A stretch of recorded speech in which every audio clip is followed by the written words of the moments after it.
tell me now it's 5:20. I've done.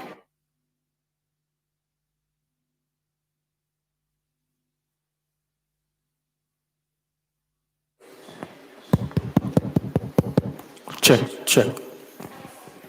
Testing.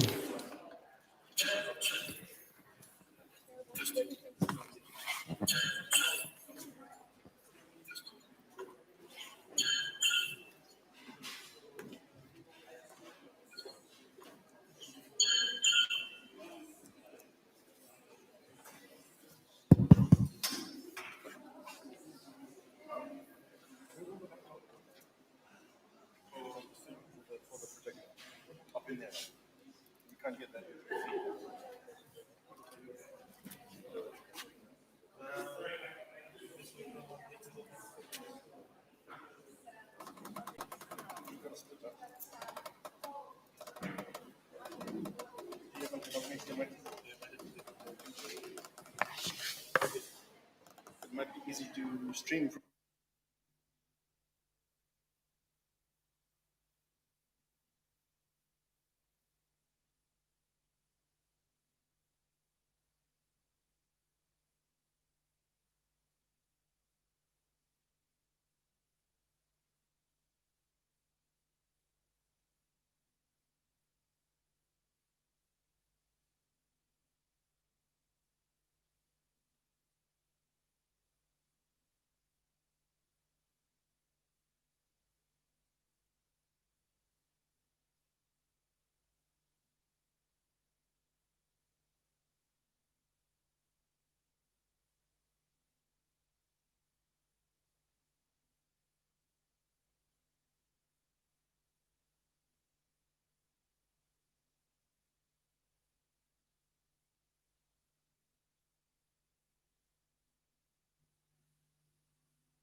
everyone standing by.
Seven standing by.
Hello. So while we're waiting for the final cables to be connected, I just wanted to say my plan had been to display the program up there so everybody could see it and not have too much paper. But just to let you know, so we start at 6 o'clock, and the VC Vice Chancellor has very kindly agreed to come and open it. And then after that, I talk for a little bit, very short introduction to give an overview of the films, of the context of this project and this film screening. And then we watch all the films one after each other. And that takes about 70 minutes. So 8 films of varying lengths. And then we have a panel discussion. And after that, a Q&A session, questions and answers. And then we have refreshments. So are there any questions in relation to that? Okay, thank you.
So good evening, everybody. Thank you so much for coming. And it's absolutely wonderful to see such a good turnout. And welcome to, last but not least, coming in here. Thank you so much. So I would like to start by giving the floor to Vice Chancellor and President, Professor Pal Aluwalia, who has very kindly given up some of his very busy schedule to start the evening off, to open our evening today. Thank you very much.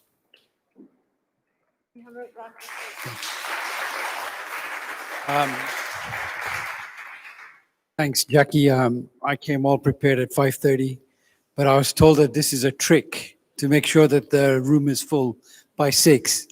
So I'm going to have to remember that. I'm still sort of stuck in that frame of mind that 5:30 actually means 5:30. So I've got to learn some tricks, and that's a good one, to make sure that the hall is full. But distinguished guests, members of staff, our students, ladies and gentlemen, very good evening. Nisambula Vinaka, namaste, and warm Pacific greetings. I'm really pleased to be able to welcome all of you here today. Right at the outset, I'm going to say that I'm going to have to leave, as I have to be at another function at 6:30, which is why I came at 5:30. But my apologies. But it's an absolute honor to be here this evening, and particularly to be given the opportunity to open this very important evening of film. And I want to begin by thanking the organizers for their kind invitation. I'm also thrilled to read of the developments of the Pacific Community Filmmaking Consortium and the great work done. I think you're going to all see a lot of the great work that they're doing this evening. I think it's very pleasing to note that this was the very room where just over a year ago a workshop was held, which kick-started a lot of what you're going to see today. And that brought filmmakers from the Pacific together for the first time to show films, discuss filmmaking, and work out how to build a community for the future. So I was just thinking about that. I remember once going to not UCLA, the other LA campus where the Steven Spielberg studios are. So there's a university, the other university in LA, where every single building has been donated by one filmmaker or another. And I was just wondering, God, it'd be wonderful if we could get somebody, some great philanthropist to come and say, well, we really want to donate a building to you and kickstart our filmmaking program at USP. But that's a pipe dream. But you never know. If you don't dream, we'll never get there. So I think it'd be really wonderful to get some philanthropy or philanthropists to really think about how important this particular medium is, and how we could do something for the Pacific, which would be different. But today, I think, is a really excellent night and a testimony to the relentless passion of our Pacific filmmakers and they're the ones who've really been making these homegrown Pacific films, which I think we're going to see tonight. And I think what this shows is the vibrancy, the richness, and the kind of different way of telling a story, which I think is so important, of how a narrative can be told in a very different way. Even more so through interactions and communal learning from each other. I think these filmmakers, and I think that workshop was particularly productive in that sense, to bring people together to start thinking about what they're doing. So I think the films really are not just kind of for the Pacific. They're universal films. They speak outside of the Pacific and sort of have a worldwide audience and a worldwide message to give. And they bring meaning and relevance for all people, regardless of their cultural backgrounds and nationalities. But they're also an important conveyor that I'm told imitates life and allows us to reflect the very times we're in. And I think I'm going to stop there, because I think we want to let you really enjoy these films and think about what they're saying. So thank you very much for having me here this evening. I'd like to particularly welcome our members of our audience who are not from the university community, this is precisely the kind of thing that USP really wants to do, is to bring the community back to the campus, to show you that this is our doors are open. We want to have that community involvement. This is as much a community resource as it is a university resource. So I want to thank Jacqueline and the team for everything they've done. And thank you very much. I hope you enjoy the evening. Thank you very much.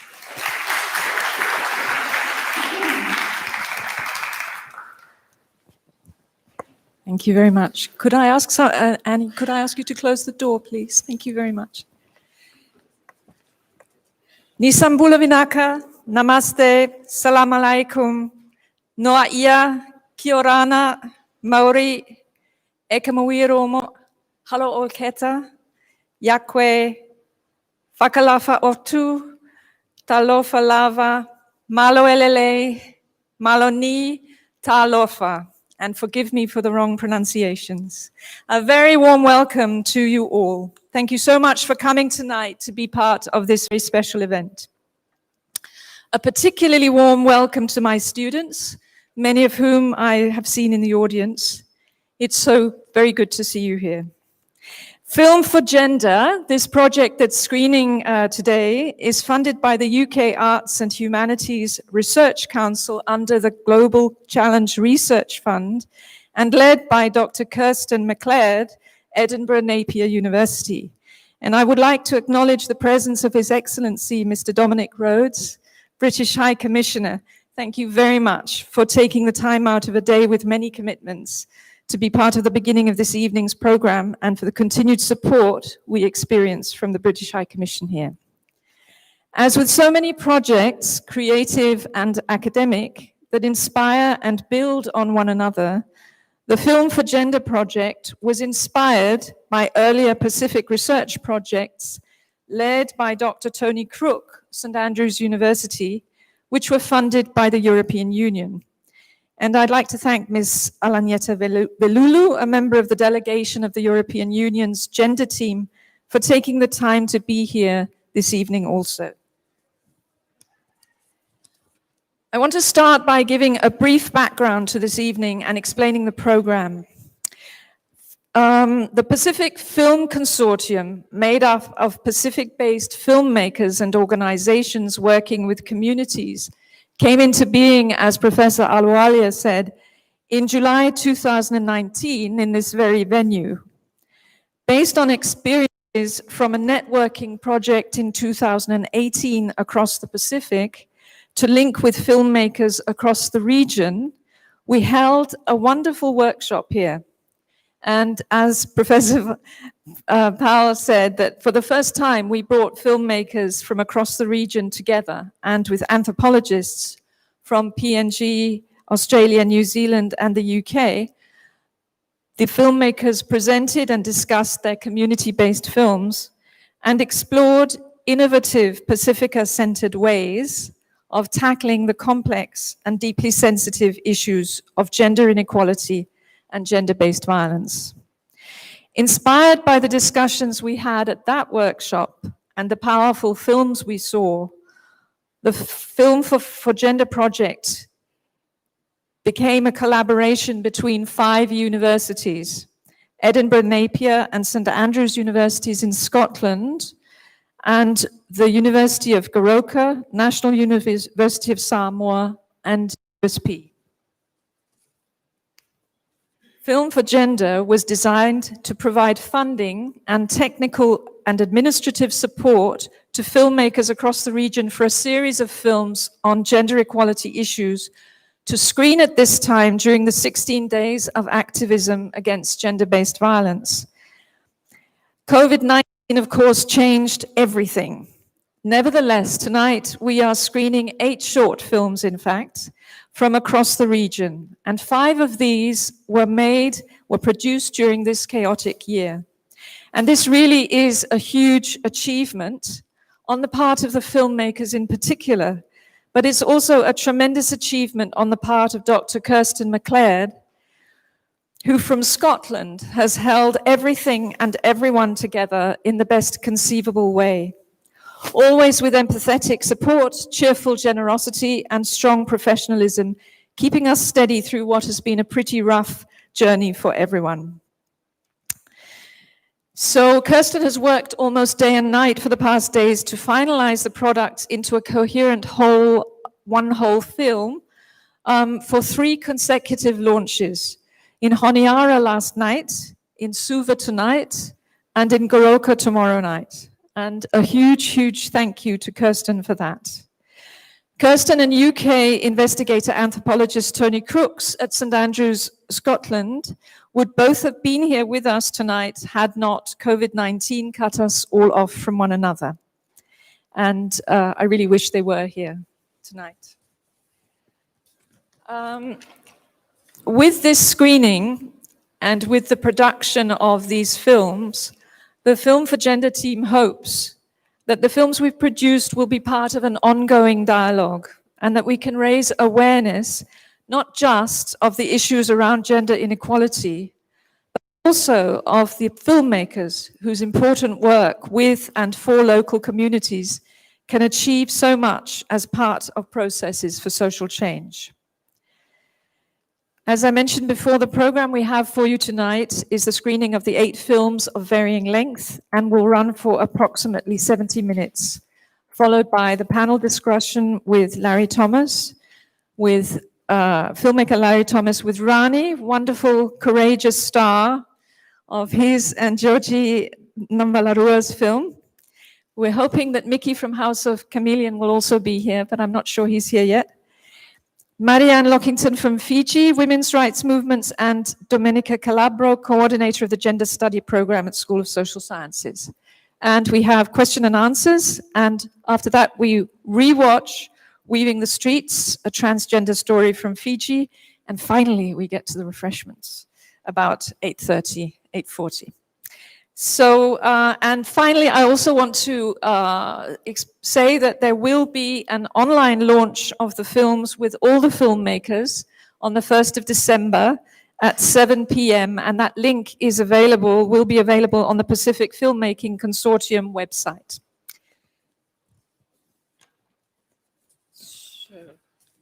So before we begin our evening, let us start with a prayer.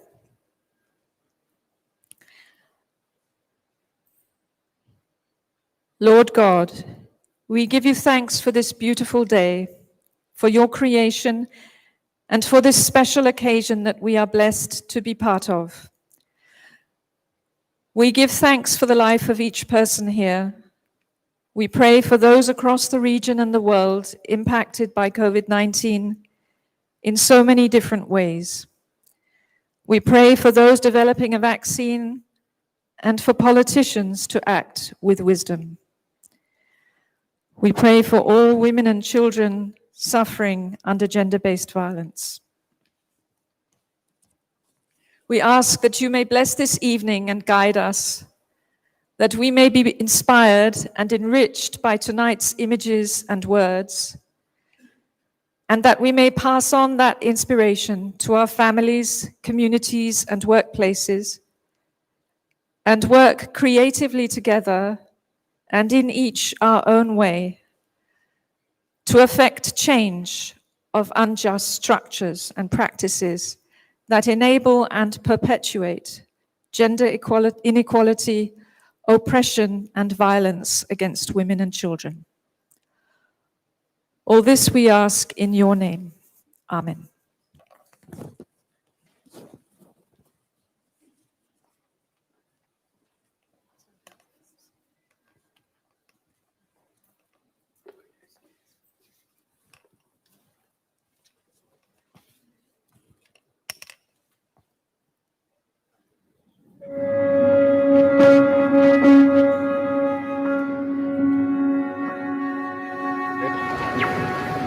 Seven standing by.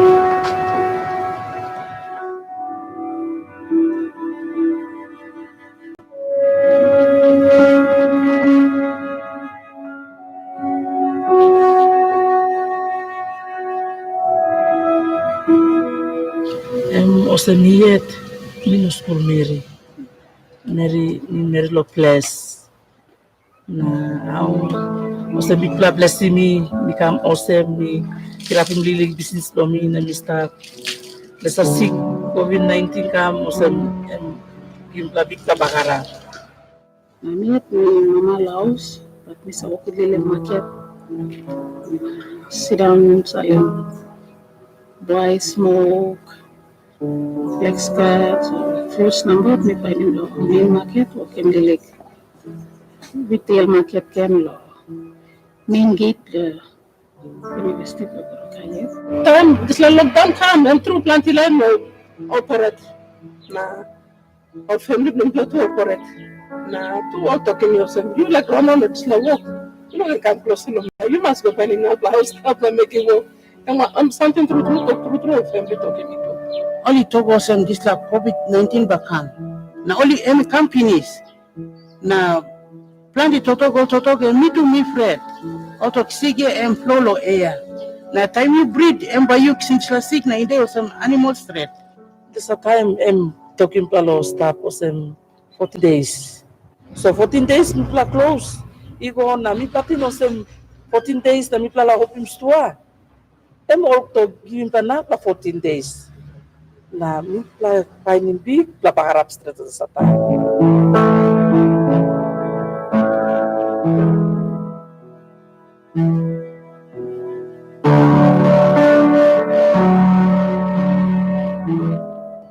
Mi pla already mi pla stop.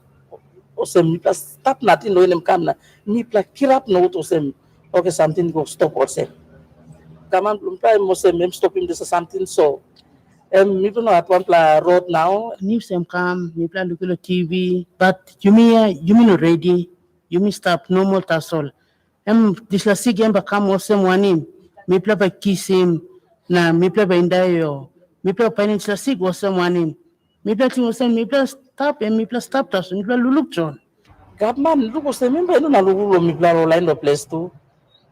Look natin ni mas lukotin mo Orlando town o city o kain o sem. Mi plano Orlando place mi plasa stop lo mi plasa stop o sem taso. Kaman no sa lulo mi pla. Mi plasa stop lo strong lo mi pla. Government don't plan to prepare. Na got security mechanism in place. Got this la one funding available blow this blah or kind emergency. Na government must get emergency funds allocating them as standby law any kind of sick or any kind of emergency by come up. And this is something you looking at any being start. So plenty people the community now line people affected.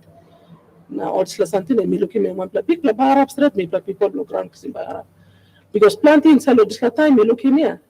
Plenty man made to fed look marasin na plenty blood die. Time sa coronavirus come on poret kisimol.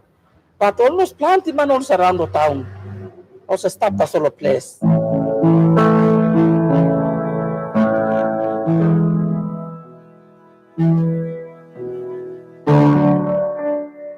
Or police this a time. Also ruling plakam mo kataro prikaus na usap simpla na mo be.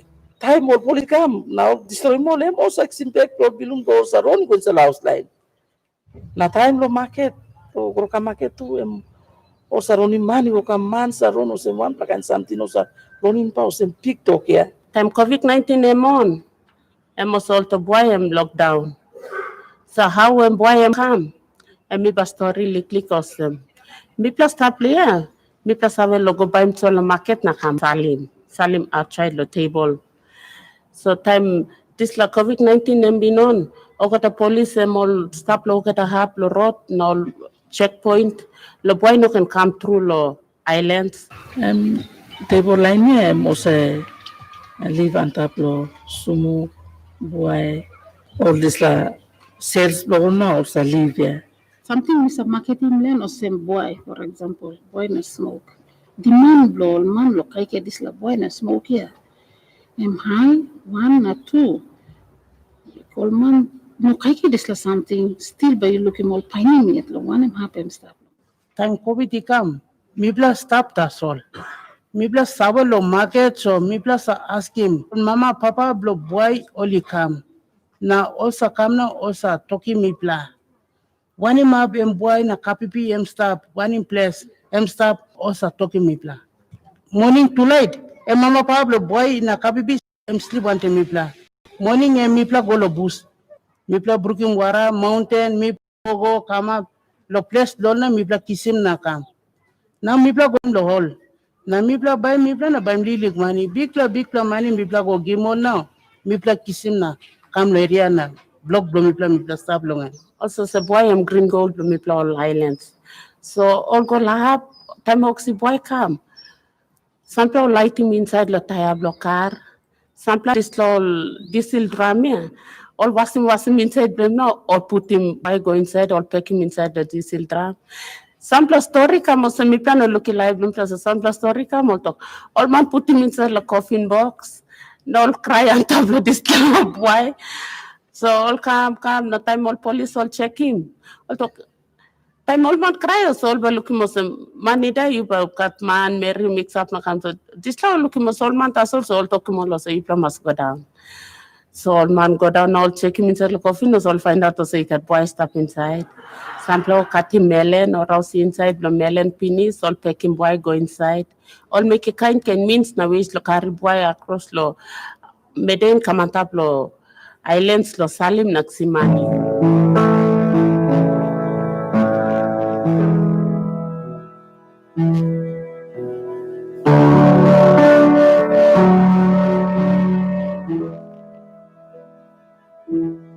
Mipla sa kaya garin kaya na mipla sa staff. Tayo mo pigin ni Blumi wante. Na mipla Tupla all round na karim kaye kam. All sabo sa mipla staff. Ili kauko kuma all cook all pemi dolo let kaye big plan na lilik also every mol not plan na mipla staff. Mipla all lilik line tasol. So one pla two pla all round. All sabo sem all kaye pinis bad all sabo sem house no pla smoke pa ino kirap. All sabo sem this house no gat kaye blol. So all kame all taking mipla. Taking me plan up koko all kaige be na putim or come sing out in me plan a give me plan. Now give me plan kaike to giga dabli sugar stop me plan so boiling sugar na drink one the slap koko ya na me plan stop also. Me plan go buy more fruits. All cake and about me plan working market the me plan. Now se boy me plan looking time me plan sika more police to me plan looking you plan sali boy. And bambla paiti you plan axim this lol boy na smoke me plan. Me no merry bless salim fruits. Now all some like kaike. Me merry bless salim boy daga so lo side blomi lo nungud blomi time COVID-19 auto game kam lo Papua New Guinea me worry straight. Au bomi lukote all pigini blomi me widow Marina mi problem mama na mi nogat mama na papa man blomi lusimi all piginini ya mi balugote mo semwani big platintin kisimi wari nutro tai mi lulu guantab mi looking sky tai mi lulu come down mi looking ground na mi walking big pla cry now lo bel blomi straight and me asking papa God you help me want a pini blomi mi no ad hope now mi balusimo got a pini blomi lo unblu straight. And through something and me making longer and me to talk so me feeling cry lig lo this la COVID-19 and nungud lo mi straight.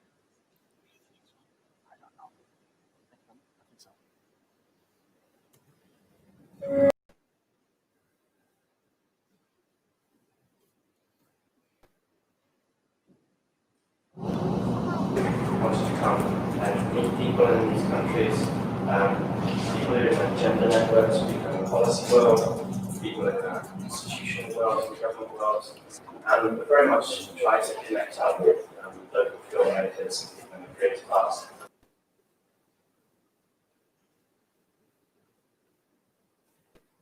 This is from 2018. This is Kirsten McLeod on the right. This is part of the community filmmaking they were doing in 2018. Oh, God.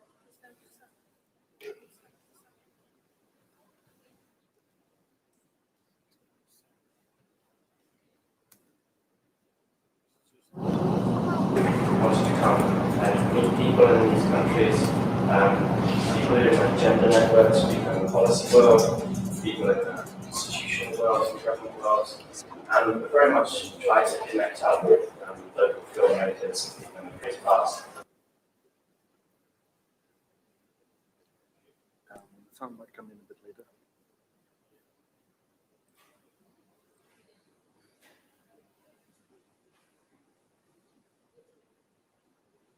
They might have been rushing to finish the editing.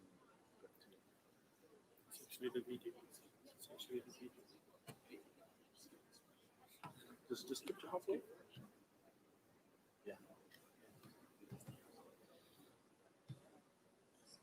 If it's which one?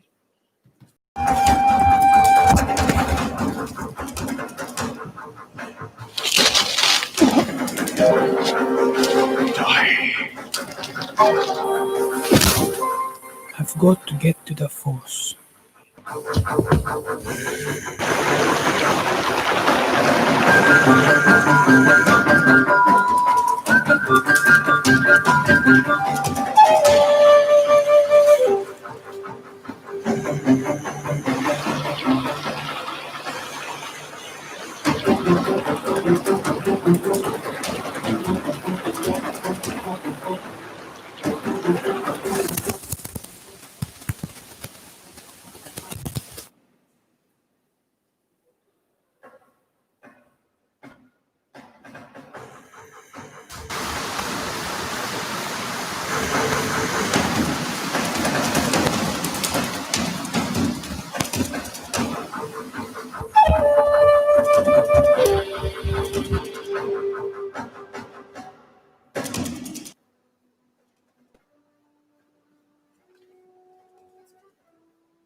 Okay, calm down. Think about it and come back if you really need our help.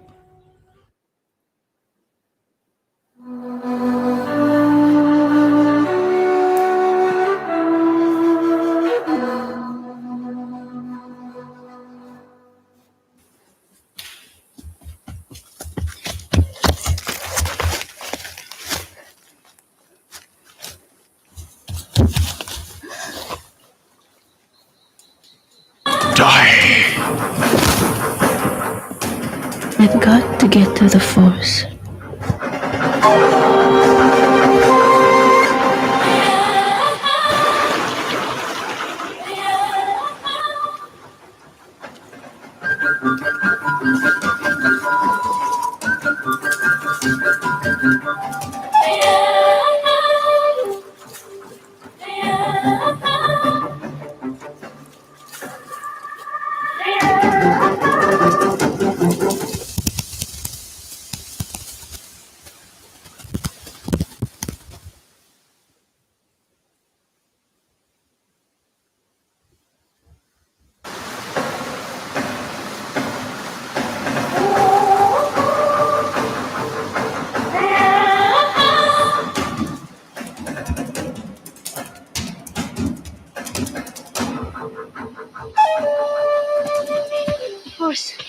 The force, you have to help me. He's going to kill me. Okay, calm down. Think about it and come back if you really need our help.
Karamemniko.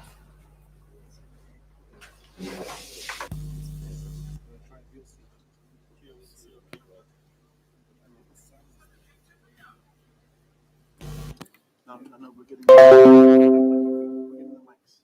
Yeah, just play on VLC. I don't think there's any VLC. Well, go to the clip again. Yeah. Go to the clip, display, right click, go to open link. Yeah, it's not showing. I need to download it. YouTube links. It's also displayed YouTube as well. You can play it off YouTube. Can you play it off YouTube? Yeah.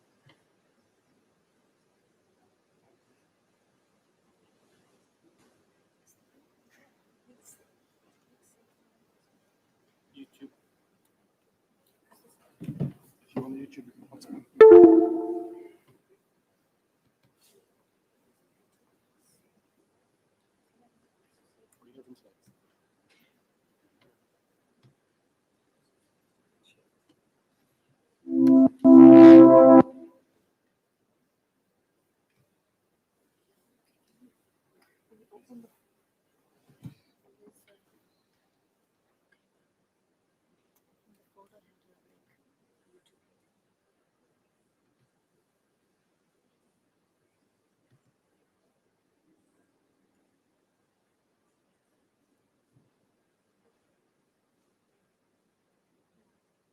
Is it the first one?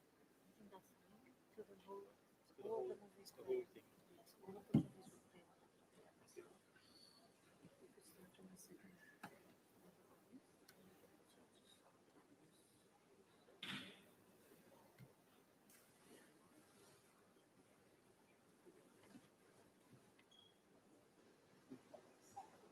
Saying the top box. Oh, this top. Yeah.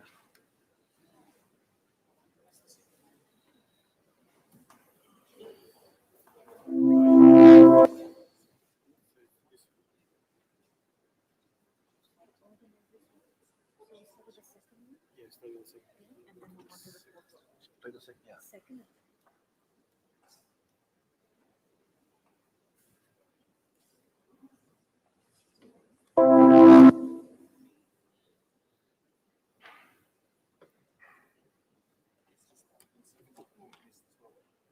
Let it go.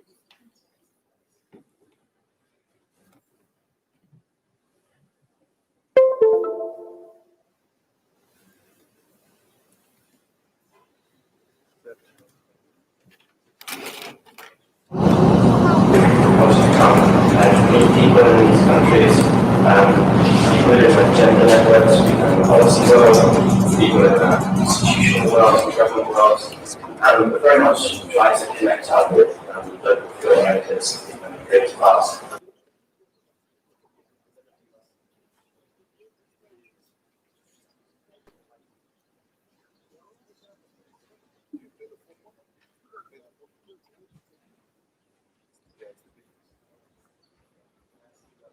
Sometimes you're filmmaking small island like Portugal and you go there by yourself and then you have all these amazing people.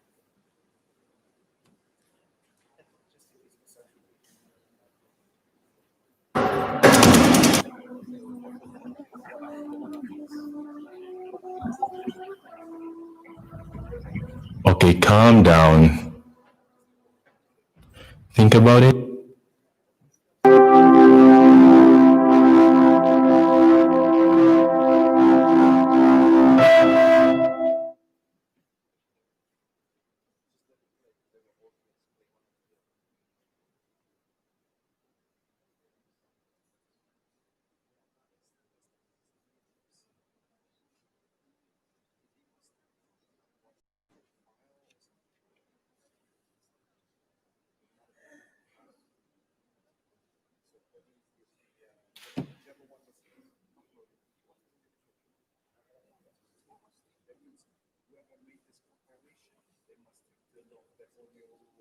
Maybe they have the audio or something.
Just try again. Oh, wait, then the sound at the beginning of the clip.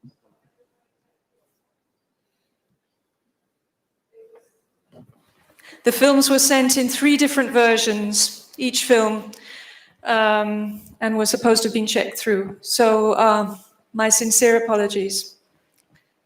We're doing what we can.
Pele, pele. Bugün ama awa ona fetal, tuke fetal halum. Talo tu. So ostenta usimo normal tipo de nada de tu. Ostera si amene.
Saya sih tahu kayak nggak? Ayo.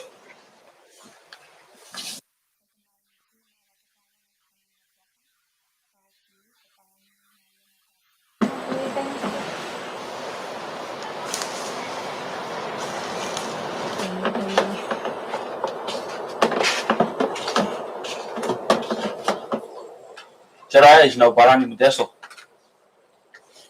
Saya tak pele. Atau kau tahu ya kai. Ano ako yung nagtapato nga. Ayo. Tahu ya fo. Jauh ni lagi cuci, kau pa nung fatwa. Ay na kau kata kau tama kain. Isa sa mga kai ko siya kai kay. Erickson. Hey, may life kata kau na kay. Madi ako kulit jelek.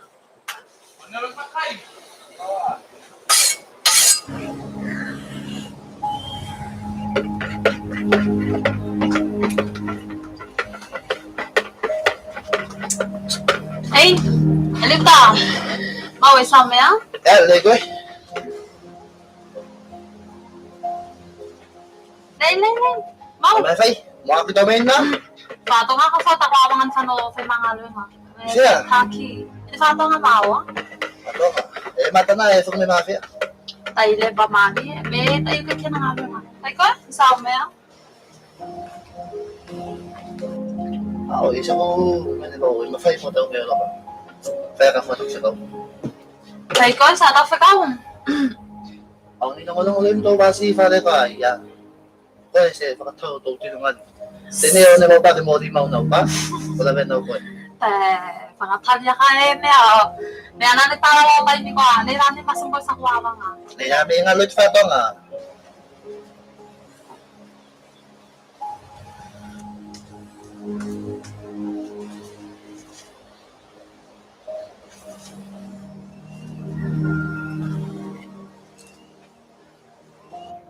Sa'yo niya. Tawa ko. Apa, saya mau kayak tato pa ko matang okay sa to lang ano.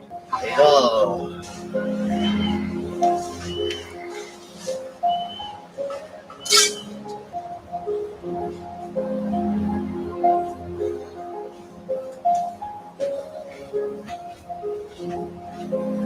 Ano pa? Tawa ko man to. Ako naman ha. Aswang. Sabay na ba sabi ako dito.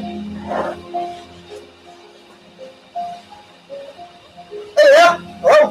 Ako. Ay, ano ba fay? Say, sa tara ako. Ayo. Ako pala, may tawag ko na kinang natin. Ya, kaya nga dito tara. Ito mayag dito. Ito may kay. Asa may ko. Ayo. Ay ate, patong ah. Tara. Ako lalay do. Ako. Tara. Oka. Ako, kasi pa. Ayo. Ano ba ako? Taka na ako daso. Ayo, anak, tumatawi na. Okay, tumatawi. Tawi. Ay, sinakay.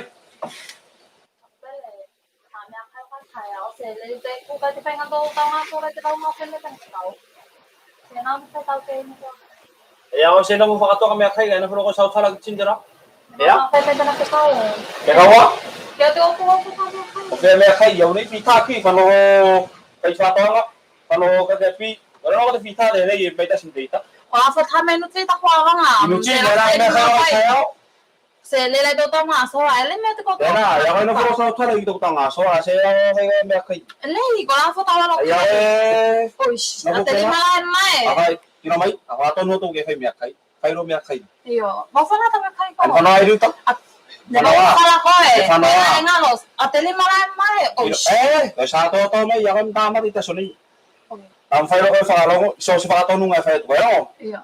Ka file ko pero usi tamo kita ta ko nei siya ko nei sa tara ako. File mo de ko ka ke to ka ko ito ko sa tara si chino. Iyo. Amo file mo kali. Amo file kali may yakam tama te. Iyo.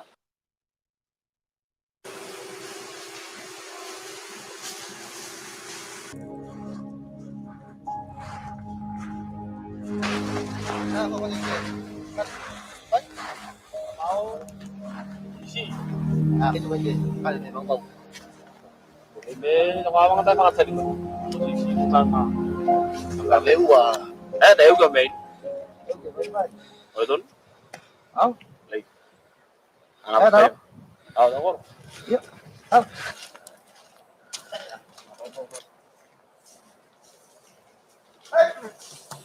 makan daw man, no? Kay Tami ay.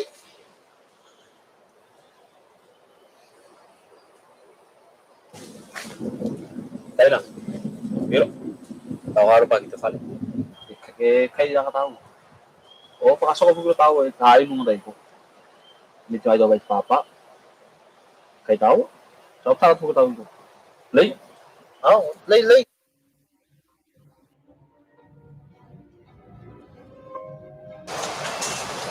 Ano ko siya ba? Snow ba ito? Siapa? Pele, mau. Dewi ka? Ka? Anak ko na eh. Kaya ko na. Nami ako na. Salay ka kung salay ka na. Saya ni ko. Ana mo ako na sa ina. Sad me sa wala pala dalan sa me tayo ni ko. Salay ka kung sa no. Ko may pina na ako. Ate fay baro ni sa no ko malom na sa kaya. Walang maksud itaw. Dapat sa wala ni Papa. Oh, ino ato ikaw. Temen sa tunay kay samsa te fay. Baka ba ni ba? Ko may. Na may ona ay ko may ko na. May. Sabi na kay ko no fay. Kaya ko ko may. Papa sira. Kaya. Oy, tama sa ito. Ay na. Pero atay tayo sa iya tuka. Wala mo. Baka din ay may naman ako. Ano? Pero matap. May pakaliw ko matap din. Ay na, siya sabi ah. Hindi ko tamat. May maro ay para ko matulog taman. Oy, para to mati mo kiruan.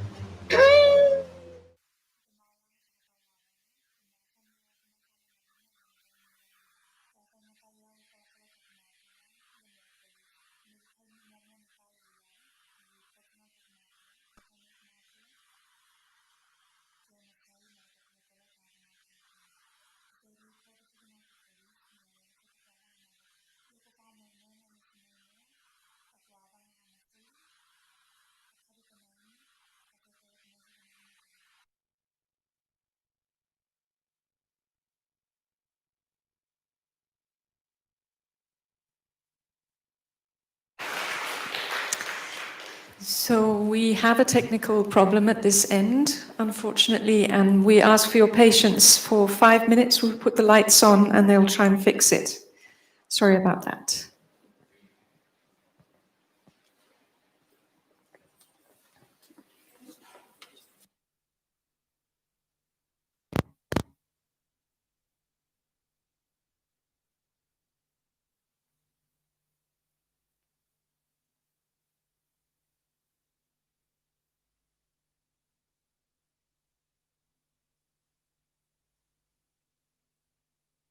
While we're waiting, I was wondering, does anybody have any questions about the films we've seen, about the... Acá detenay no. Kasi ito yung kumain ko na lima.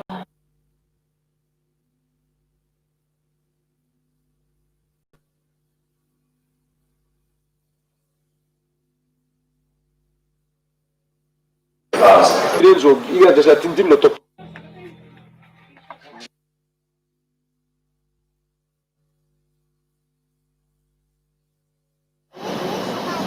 Wanted to come and meet people in these countries, people who are in gender networks, people in the policy world, people in the institutional world and government world, and very much try to connect up with local filmmakers and people in the creative arts. Renzo, iga da sa tintim na to. So, mo good play we inside no mera batintim na mo sel. Imas got women's rep inside the community. Sometimes you're filmmaking a small island like Bougainville and you think you're there by yourself, and then you have all these amazing people that Pacific Connections has helped you to meet through the workshops, or just through the meetings and just through traveling. And you meet all these other filmmakers who go through the same challenges or go through the same ups and downs like you, and it's really encouraging to share your story and also to listen to their stories and what they're doing. Sim kam na bam la kam cross fight lo mi ba fight mi nongo tro sen sim nos blan mi pro kur god na stop ed blom mi am sa putin na pantal ed blom mi bi tol ka dem sa gibi mi Sakarel pigini sana. Tano ka idlo boss. Gosta bigo amas se mama sawa sigo misa kambe klaus be mulpas mi kilimi nongutro. Also, Justice talks about the work of Anna Kimbange, who comes from Wasara, North Wasara in Pacific Province in Papua New Guinea. And in Wasara, the people, there's 16 to 17,000 people or 20,000 people, and there's only one policeman who tries to deal with all the social issues there. But because Anna is there, she has started a crisis center, which she calls St. Anna Crisis Center. And from the crisis center, she tries to help people and deal with social problems and all this, any kind of problem that's in the community. And sometimes the police guy cannot deal with the problems. He sends these people to the crisis center. So the film talks about Anna's work. No itambula paiti Mary. Na yumi kata sa leaflet na tapi. No itambula paiti Mary. Kaya instead lang, Mary kote you, na gola court, na kalabus. Or you go back, na you stop him this like kind of violence, na you stop good and Mary picking play. I'm right. Ana mi looking mem yours Mary way mi I got hurt lo people inside la North Wasara. And we bring him to the service, he can close to lo online man Mary lo mi pla lo hielo Wasara lo. Down him all plan the bagarap inside lo community blong me. Each facet has different challenges, but I think the one thing that is common for all filmmakers on the island is that everyone just loves taking pictures and also sharing stories, especially stories from us here in the Pacific, from Malaysian, Micronesian, Polynesian people. The more that we have a shared interest in tapping into local understandings and lived experience, then perhaps this work, this combination of anthropology and filmmaking, engagement and partnership with Pacific organizations and agencies and researchers is a way to create a new space that can get us closer to those local understandings and lived experience. And from what I've learned from the filmmakers so far, and from the filmmakers and groups that we've met along the way, I'm really encouraged to think that this is a space that Pacific peoples themselves see real possibilities for. So, as I say, we're here to educate ourselves and to learn, and this is really what the project is about. It was hugely encouraging to have that dialogue with people who were doing the same work. And I think that happens with the filmmaking process as well. You meet people who are doing very much the same thing, but there are nuances, there are differences, and you can learn from each other and what these nuances and differences can add to your own work and how your experiences can add to theirs. The ethics around filmmaking is on both sides of the camera. And getting the person comfortable is the reason why participatory community filmmaking works. Because I'm not the cameraman anymore. It's someone from the community who picks up the camera, and we saw that in Goroka. In Goroka, the people who got behind the camera, the people who were asking the interview questions, the people responding, they did so with such fervor and joy because it was them. They owned it. It's more good lo Mary within picking Mary because most times long all pikinini na big road bad ball play the more Mary. Na more good to lo, you must carry more this awareness inside the community or inside the whole country or kind of same lo. Because I need to educate more picking Mary. Inside the cultural perspective and all tumbuna line to lo one lo all man and Mary one time. Alang tunguna pasini kama taboseme ni all itogo se Mary anta all Mary and yosem all a kagobla man. But one time display person and still all generations are inheriting yet. Great, you've hit the stop button. Good. Well done. It's difficult. Was the camera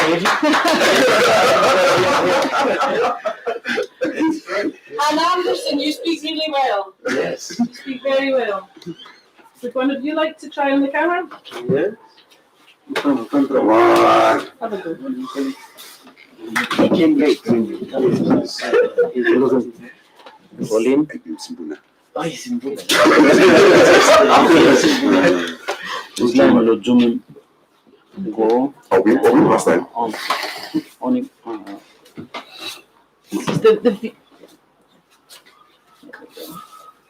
okay, and blow. Zoom in. Zoom in come. Go back in. Time you record. He's a teacher now. Let's proceed here. Proceed here. Pauline talk. Finish. After talk work on finish na finish him interview. Stop. You press again low. When there's the sound like this, Stop. it's worth waiting until the plane goes, because when we play it back, all we're going to hear is the helicopter, and we're not going to hear Anderson. Rule number 1, do not film near an airport. This was just an example in a way of it was like a pop-up workshop. But what I would say, is really important is it was pop-up. It happened with a certain serendipity, but it didn't happen out of nowhere. Steve had been in touch with Anderson and the guys who were there. We'd actually spent the day with them beforehand at the market. We'd been developing relations with them, and for me, certainly, community media and participatory media very much comes about on the basis of that, and that usually it takes time, it takes resources, and these are the kind of things that I think make this kind of filmmaking special. Platu sa staff, we got inside lo region, Highlands region yet. Na mi pa sa luluk na wakanta lo kalendar.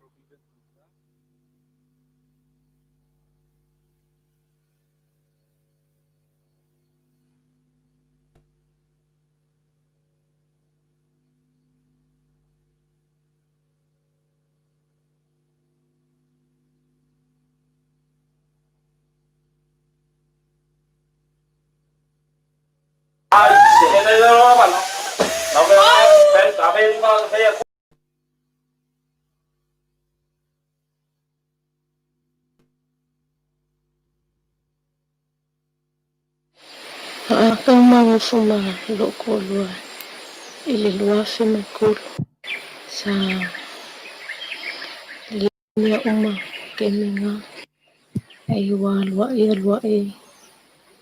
mawalang alwinga yako ifafu nga kisi iwali mafangay mamafkang nga ukol fo imay wa masinga kalway ay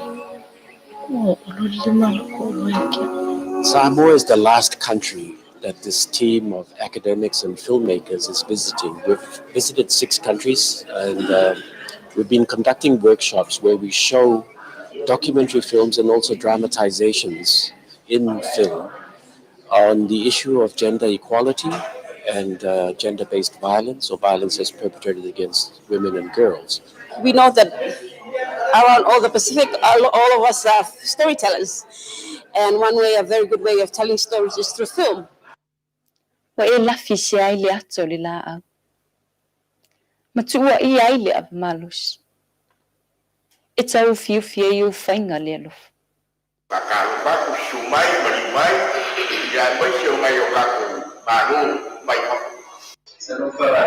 morning, everyone. We're really happy to be here, and very grateful to our hosts for organising this morning. We've been working and thinking together for a number of years, and it's very important to us that this is a collaboration between the National University of Samoa and the PNG National Research Institute and the University of St Andrews.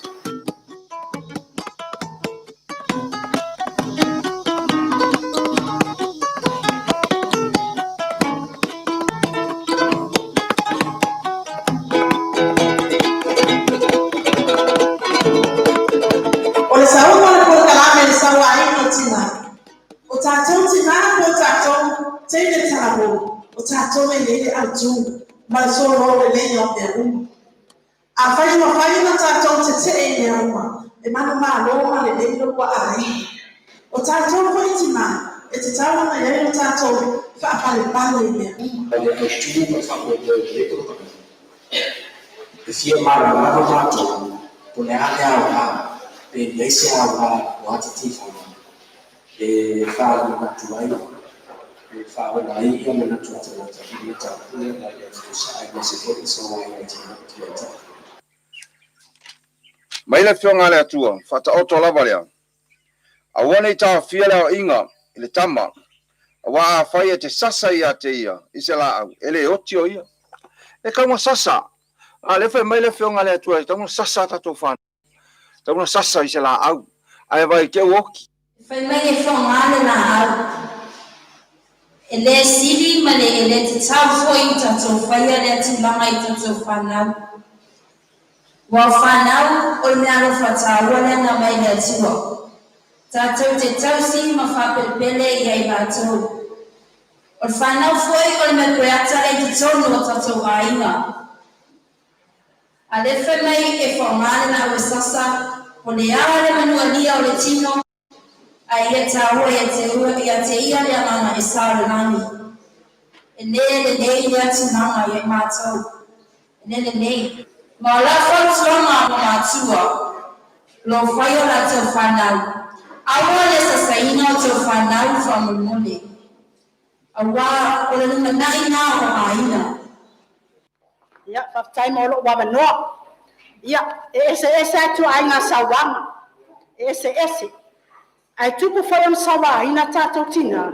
O tātou wa. Tua ina tātou mea uma. O le sawanga i le tino. O tātou wa. O le sawanga le mawhawhau. Tātou. Vai le tātou. Te whaso ai o tātou tātou o lua. Vai le tātou tu walalo. Vai le tala noa fe tu wha. O le ala le nā wa sawa ina i tātou. Wa tātou tua i ata mā. Wa tātou tua i ata mā. A le tele o sawanga e mafua mai o tātou.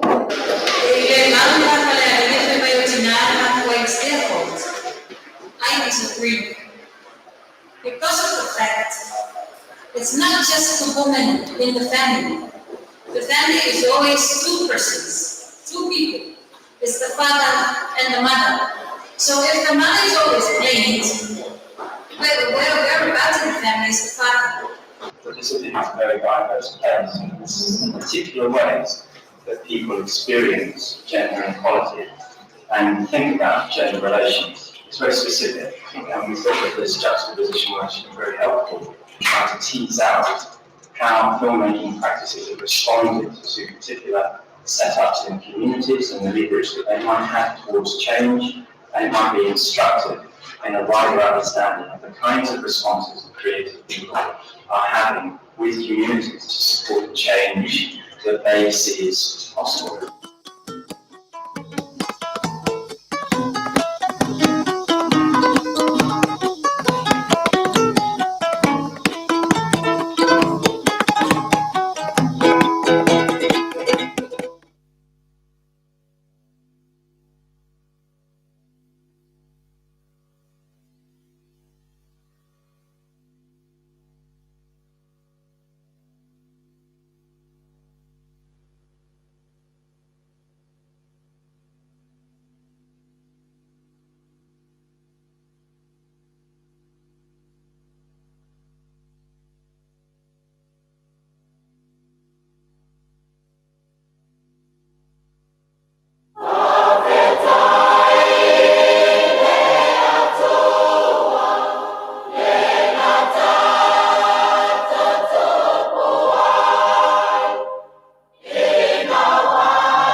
As of September 2020, Samoa is one of only 12 countries with no confirmed cases of the coronavirus, which continues to threaten lives across the world.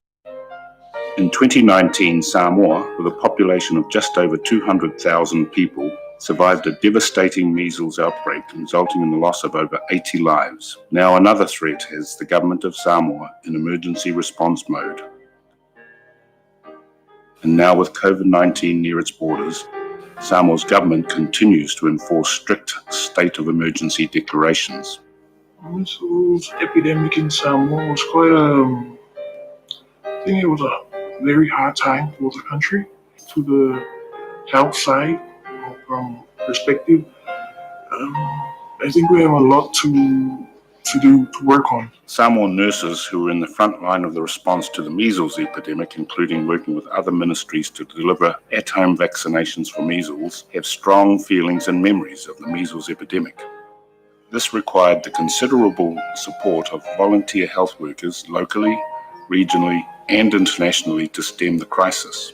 We need to prepare and things that we need to address so that the people in the country will know and understand about what's going on. Health basically it's a necessity, it's a need for the people to know. But then it's not getting to where it should, so that all the people will know. Because at the end, it's health for all. It's for all the country, not just one or two families or just a few villages. We've lost lives, and we don't want to go through that again.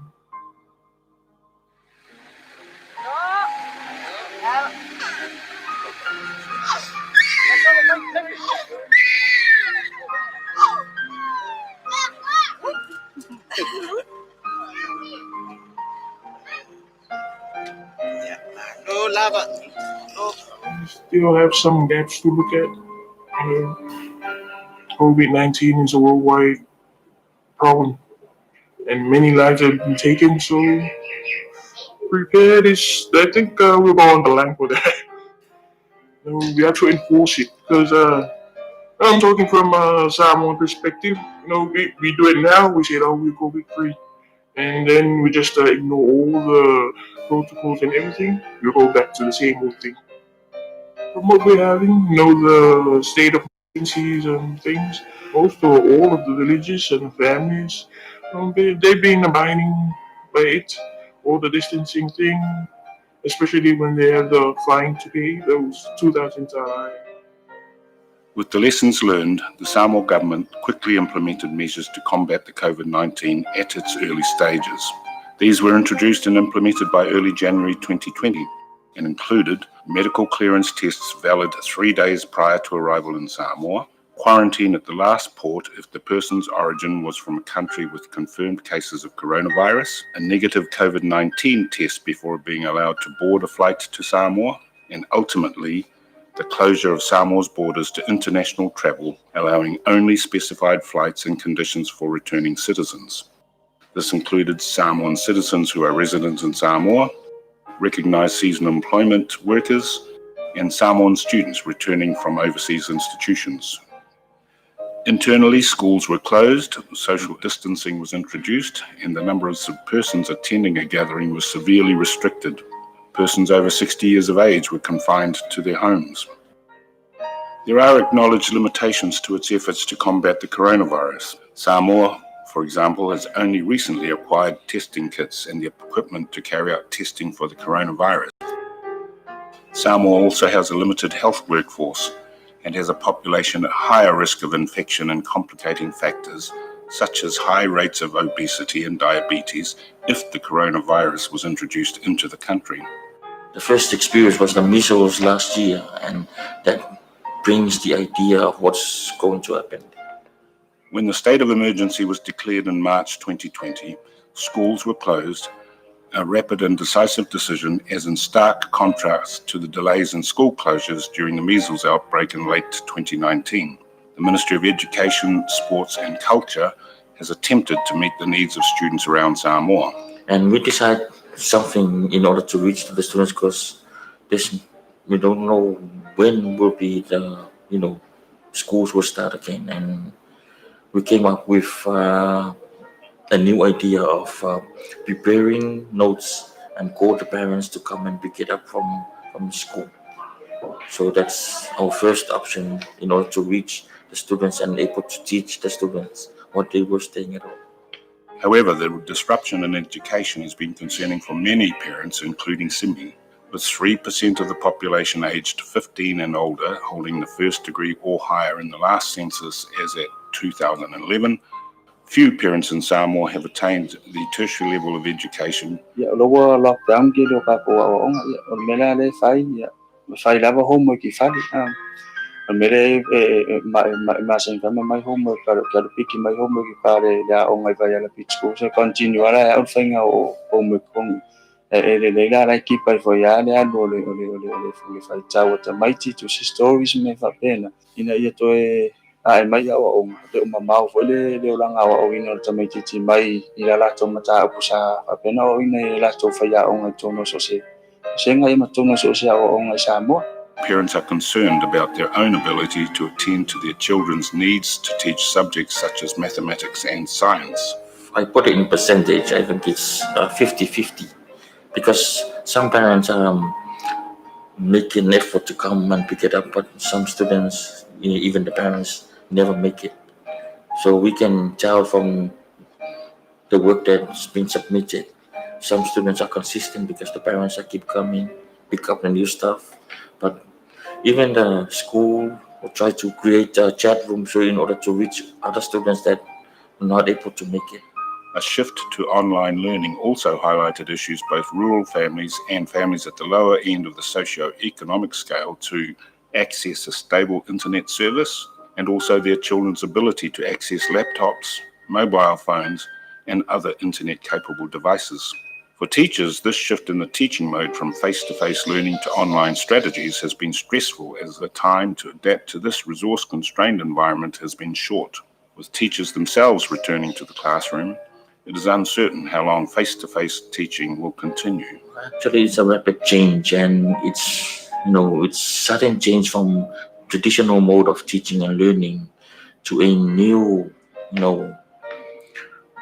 way of trying to reach the students when the lockdown was started, and no one's prepared for it. The challenges of school closures were accompanied by the additional stress of unemployment faced by many Samoan families. So my son was born on April the 9th during the COVID-19. But from then we started to have difficulties of money because of our less working hours. And then we have support from our family, so we're thankful for that. My mom, her family. So that's how we're managing at the moment. The tourism sector, which had been devastated by the measles epidemic, suffered a further downturn during the pandemic when the Samoan government closed its borders to all but returning citizens. Many Samoans in the tourism, travel and service sectors were laid off, in a sector that employs over 12% of the working population and contributes approximately 25% of the country's gross domestic product. With the lockdown, actually has a major impact in the lives of our members, as most of our members were employed in hotels and restaurants. Some of our members were relying on selling goods for survival in the market. So when the lockdown happened, things started to slow down. They tended to grow vegetable gardens, but even with that, due to the fact that the Corona-19 has a major impact in the economic status of our country, families of persons with disabilities were the most vulnerable ones, and I think they are continuing to be, given that some restrictions are still not lifted. Special rates that have been advertised in an attempt to encourage local tourists and patronage has met with limited success. During this time, in this period of COVID-19, it's a big difference with measles. What I mean is, at work, we have less working hours. We work 24 hours a week. And hotels not as usual as it was before. We do have locals, but not that much. Unless we have specials, going on for breakfast or at the bars, then that's when we get busy. Our Pepe is Sarah, who runs Samoana beach bungalows together with his wife, which at this time last year was bustling with tourists, are quiet, with no idea of when occupancy will increase. Understanding that, there's a lot of pressure for the government to try and help all the sectors, in Samoa. But with us and I guess that's what we were trying to, in the beginning, offering limited hours and trying to keep the key staff that we had, so that if the situation changed with COVID-19, we're able to bounce back quickly, having that resource in place to carry on business. Some of our staff now, with me personally, we have had to reorient and refocus on development of our horticultural initiatives or plantations. I have a plantations in the village of Astouta, so we've been able to utilize some of those staff and give them a few more hours to support their families. But again, I have to earn that money personally from other sources of income through a 9-to-5 job that I do, not only to support my family, myself, and my own financial commitments, but at the same time trying to support some of the people that helped us through business, to the extent where we also have to start thinking about looking after ourselves at the end of the day. The government has initiated a plan of action that includes the absorption of interest on loans at the local banks for 3 months to 2%, a reduction on electricity and water costs for 6 months, and a special payment of 300 tālā for all pensioners under the Senior Citizens Benefits Fund. To supplement families' income to cover costs of living, Samoans are turning more and more to their relatives who live abroad, primarily in New Zealand and Australia, to send money home.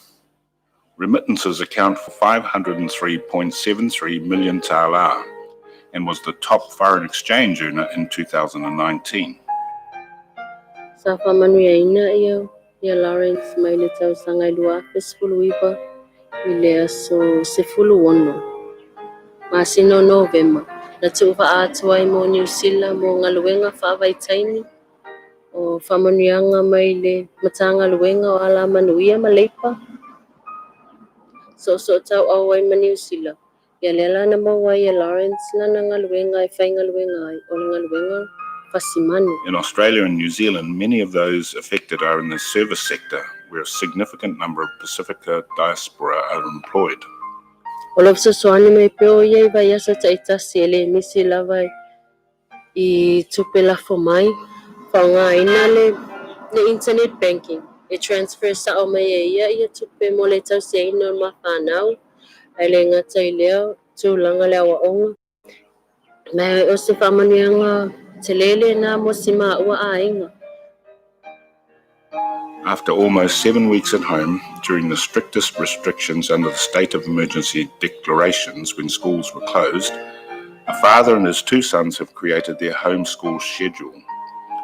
The mother, being employed in New Zealand, has provided the opportunity for the family to migrate to New Zealand, but for the time that they are here in Samoa, it falls to Simi to continue the role of both parents.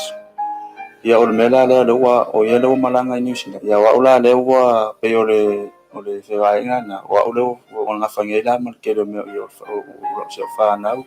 Ia ma make sure vo le o le se ma ko wa inga ia mai wha ma. Ia o tele a fianga wa ia ni wa afia I ma le si o manga I tu tono se o tatu atu ia fa pena lang. Ia tu langa la ia I me tau o le tau singa o ainga. Ia o le tupe maua ainga a ia wa o le wa afia wa tele la fianga ia o le maua umai tu la fenga le na o na tangata e o la vai se matua ainga nei na ia solo fenga le le po wa ka keren ta tipi o la to tu la fenga o le afianga tele la le wa ia tonu se matua ona wa le fa ma ia wa afia do manga luenga ia o le pera o ila le wa ka fo fuanga e le pakeks o le aogala le ma le faafetai le ona o lē aogā ai la ia pela o le mea mea tuaolo ma mea o le faatau o le mesili o la iai se sifisoasoani laʻitiiti mai ai ina ia tatou faatatatalia ai po le ale taimi koe lelei ai foʻi ma koe aʻeaiga luega ia o le afiaga kele gao i le faamaʻi lea o le coronavirus i le gata i totonu o galuega ia faapea foʻi auaʻoga tamaiti. On May 29th, the first repatriation flight brought back Samoan citizens and residents from New Zealand. Since that time to now, there have been several repatriation flights from New Zealand, bringing home an estimated 2,000 people to their waiting families, and with them the anxiety that COVID-19 could possibly enter the country's shores. The first repatriation flight from Australia landed on the 4th of October 2020, bringing home 300 people, and so the future of Samoa is not set in stone, but they continue to be resilient. Whatever comes, negative impacts or positive impacts, we have to let people know. It's like we have that mindset. We have to not to tell them because it's a negative thing. They won't like it. They don't. As the world continues to respond to the pandemic, so too do the people of this small Pacific Island nation, one of the last refuges free from COVID-19 virus.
My name is Rani Ravundi, and I'm from the Fiji Islands. I've been living as a transgender woman for over 20 years.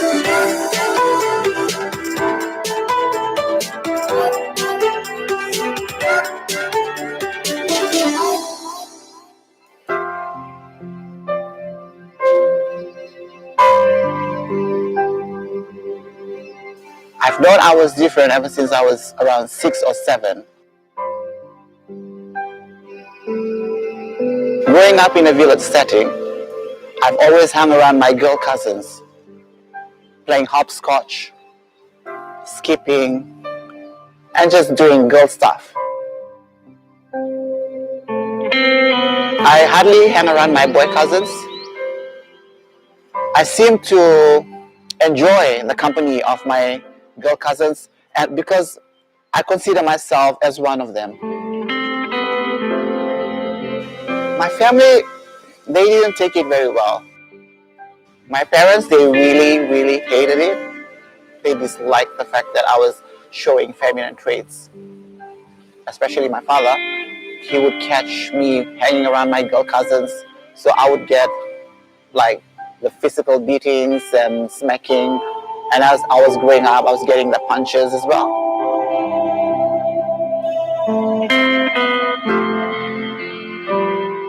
The only person that was there for me all the time was my grandmother. She showed me love and care and support. Like whenever I would get the physical beatings, she's the only person that could come and save me from my father. I was 25 when she passed away, and I only became to know after 2 weeks after her funeral, because I had no phone, I had lost contact with my family.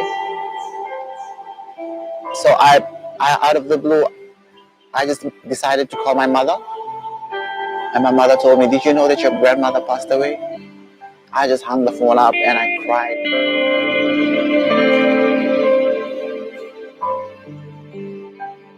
In 1997, I was in year 13, and my parents were on the verge of their separation. So, yeah, growing up as a young trans person, I felt like I was not wanted. I felt unloved. I go to school, I get bullied for who I am. I go to church, I get pointed at for what I'm doing. And at home, I get physically and verbally abused because of who I am. I just wanted to go. I wanted to be myself. I wanted to be Ronnie. I wanted to be me. People are always telling me, you cannot be you. You cannot be you. So I had to break free. So I left home. And that's how I met some sex workers at Sukuna Park in 1997. I saw how they were living their life. They were out there. They were outspoken. They were just being themselves. One of them was trans. And I said to myself, why can't I be like that? Some people tend to look at sex work and life on the street as something bad, something shameful. But I look at the street as a place where I helped regain my confidence. I helped build myself. The street has taught me to look after myself. No matter rain, storm, hail, I have to look after myself in order to survive. It helped me survive. It helped me survive, actually. Some of us on the streets are there to support their own families, to support their kids, to put their kids into school. And people don't see that. People just look at what we're doing. We are selling ourselves, we're selling our bodies for money. And in this industry, you gotta look good. So the competition could be very, very tough. I went to court once for soliciting for the purpose of prostitution. So when I went to court, I just told the judge, so you mean to tell me if you're gonna go down the road and if you see anybody on the street and you check their bag if they have condoms, are you gonna charge them also for soliciting? So the judge, who was female, she threw the case out. She told the prosecutor, insufficient evidence.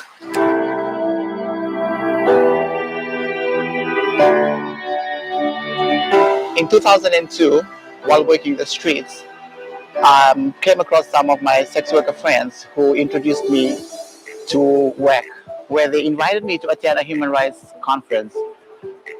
So after attending this human rights conference, I was actually moved and I felt empowered because I knew about my rights. Because all this time I've been thinking what I was doing is wrong. Being who I am is wrong. So while learning how to use the computer, I went on the internet and then I came across the Asia Pacific Network for Sex Workers. So I contacted them. I explained to them that I'm a sex worker from Fiji, and I just wanted to know more about what they were doing in the Asia Pacific region since they were mentioning the Pacific. They were wanting to work with someone from the Pacific. So they invited me over to come to Phnom Penh, Cambodia to attend a human rights conference. And that opened so many doors for me. Attending this conference in Phnom Penh, I met sex workers from around the globe. After coming back, I decided to gather my friends, about 8 of us, and we formed the Survival Advocacy Network, and that's how the sex worker movement in Fiji started. We formed this network to advocate on sex worker rights in Fiji and to empower the sex worker community so that we could stand up and speak out so that our voices can be heard, so that people know what's happening on the ground, so that people know the suffering, the violence that we face as sex workers where we work. Even though it's illegal, but still we are human beings. Having that breast augmentation surgery just boosted my confidence. Because when I came back, I was a totally new person.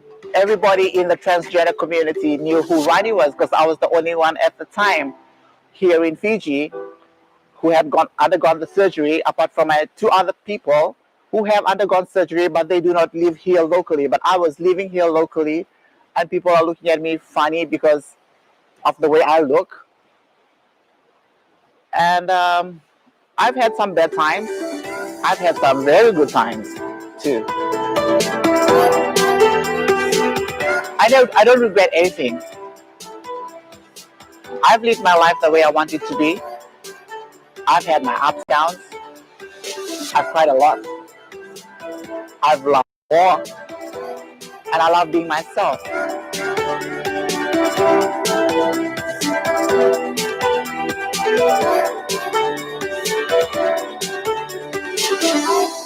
My advice to parents with trans children would be to accept them, understand them, and love them. Get to know them. Only then it will help build your relationship with your trans child to become a more healthy relationship where your child would always feel loved being in the comfort of your own home. I would like to grow old in my village. I hope that one day I would own a beauty salon, also to help other trans people who are having troubles coming to terms with their identity or having problems with their families because of rejection, and finally to find myself a husband.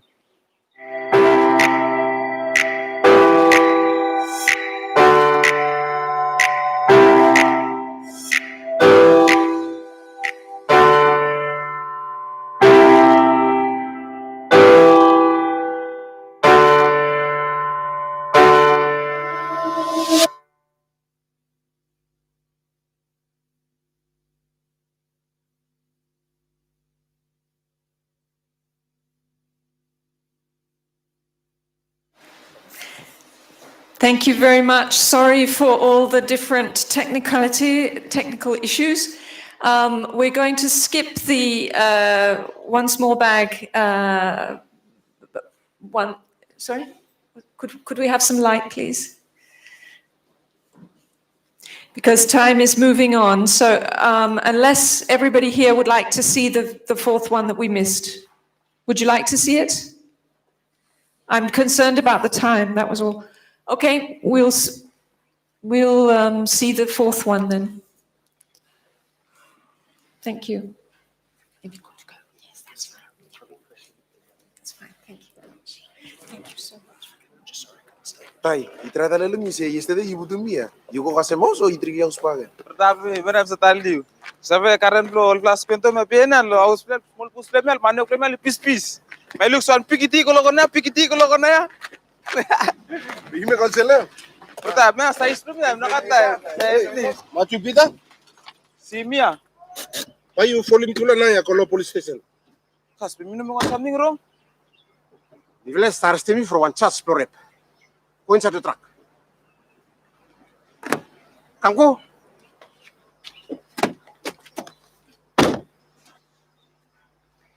You can start tequila last night. Kas girlfriend lumia. You've been for semem. You got sex 3 times finish. Me got tried to get sex with him bagan bos mandel. Karamamiko. Officer, sonem. Minum bukan something wrong. Detective, sonem. Girlfriend lumia. Okay. Now, from one M now police and you arrest them boy. From me post one girl. Si, que mantuk lumia. You know how mana? Girlfriend lumia. No. Kas, police pangam sispetulan ng devils. You know mini same sa kila pa kage. Okay. Now, old boy, you letting say boy, you saw got sex with them girlfriend blame anytime we want them. Si. Maklon boy wala. People can no agree. No ka, no agree. You also look at full of thing, huh? Lo side lo time one girl agree to sex, more time you agree. How many look who I right? Who I wrong? The first time, tell you what I really want. Mango. Ice cream. Okay, ice cream, huh? Ice cream. Karaman kan ice cream ka.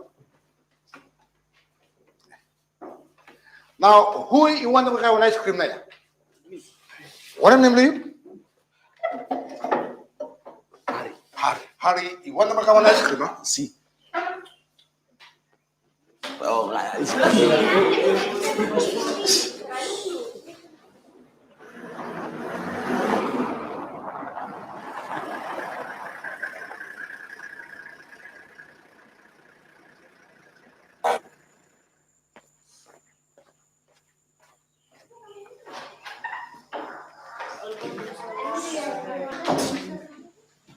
Hari, you want to have ice cream? Yes.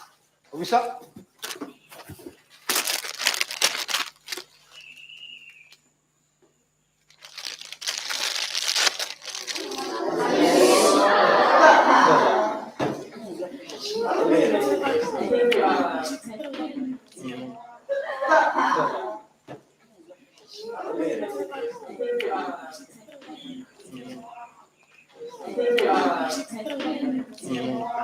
Hari ini bina cream to kaya ice cream ya.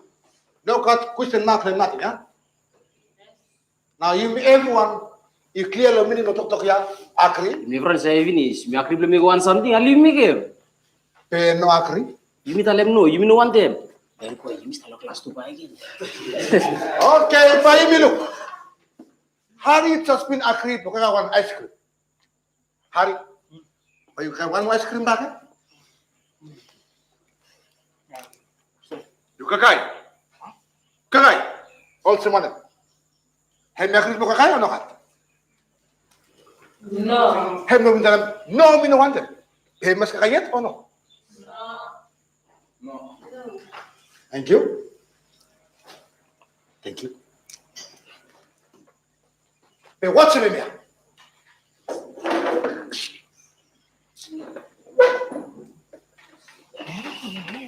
Boy, you want them to ice cream? Yes. What? Mr. Ice cream. Yes. What's it?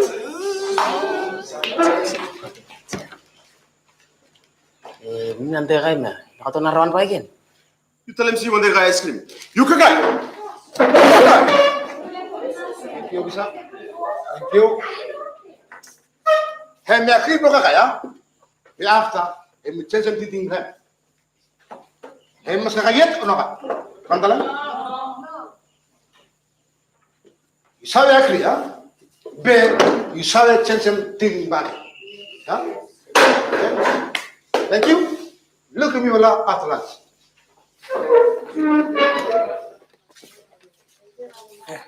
Mana gerang hati? Yeah. Emi fosse mesmo like mais crema. Emi tram explain one name force. What's them time? Swati look Steve. Steve, asking la bla. Okay, good afternoon, kada. Good afternoon. Because one other question we will back. Think about where Matthew Peter. Where political arrest man. Now, have you been telling say, and we saw having sex with a girlfriend from say 2 late pin having sex with this. Yes. Straight no. Straight no. Hari. You been gonna want ice cream with this, huh? Yes? Okay. Same ice cream bag. See you kakay. You kakay. Suppose you make him want something finished. You must agree to make him back, eh? No. All someone is supposed to money trunk rank. He must kakay want ice cream, yeah?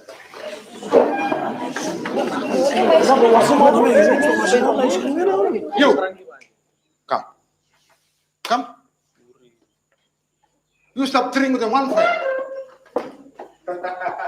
Ah, yes. Oh, yes. You will stop strong cranky. You got something. You Drink and stop killing you now. After you fall down, you chill.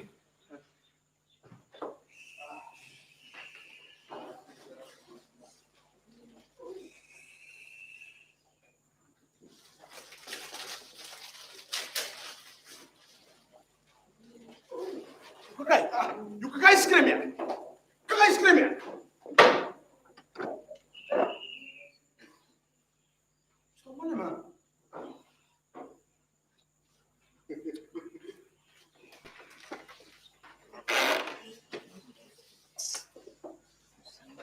Look at that. If I stop trying blow, so you want something. Suppose one man, he drunk ranking, he knows how to agree to sex. He important, but say he not to agree, one agree. Suppose no, we end up one big problem. No matter say he been girlfriend with you. No matter say he been having sex with him, you finish. Lo time he no been agree to having sex with him you. But you go to prison. It's just me no been save. Lo 5 years. Okay? Everyone clear now?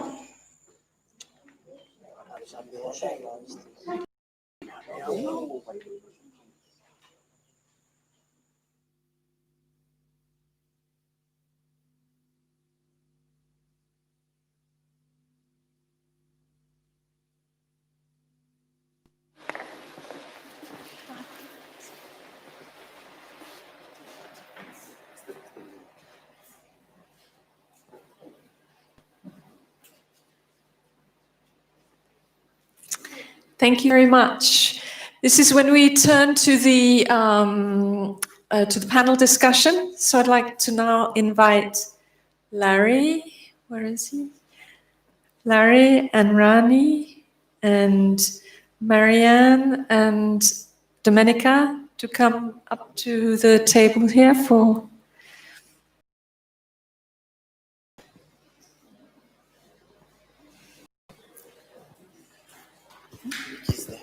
Mickey and Mickey? Where's Mickey? And Mickey, please. Ah. Hi, Mickey. Thank you. Okay, great. Thank you so much.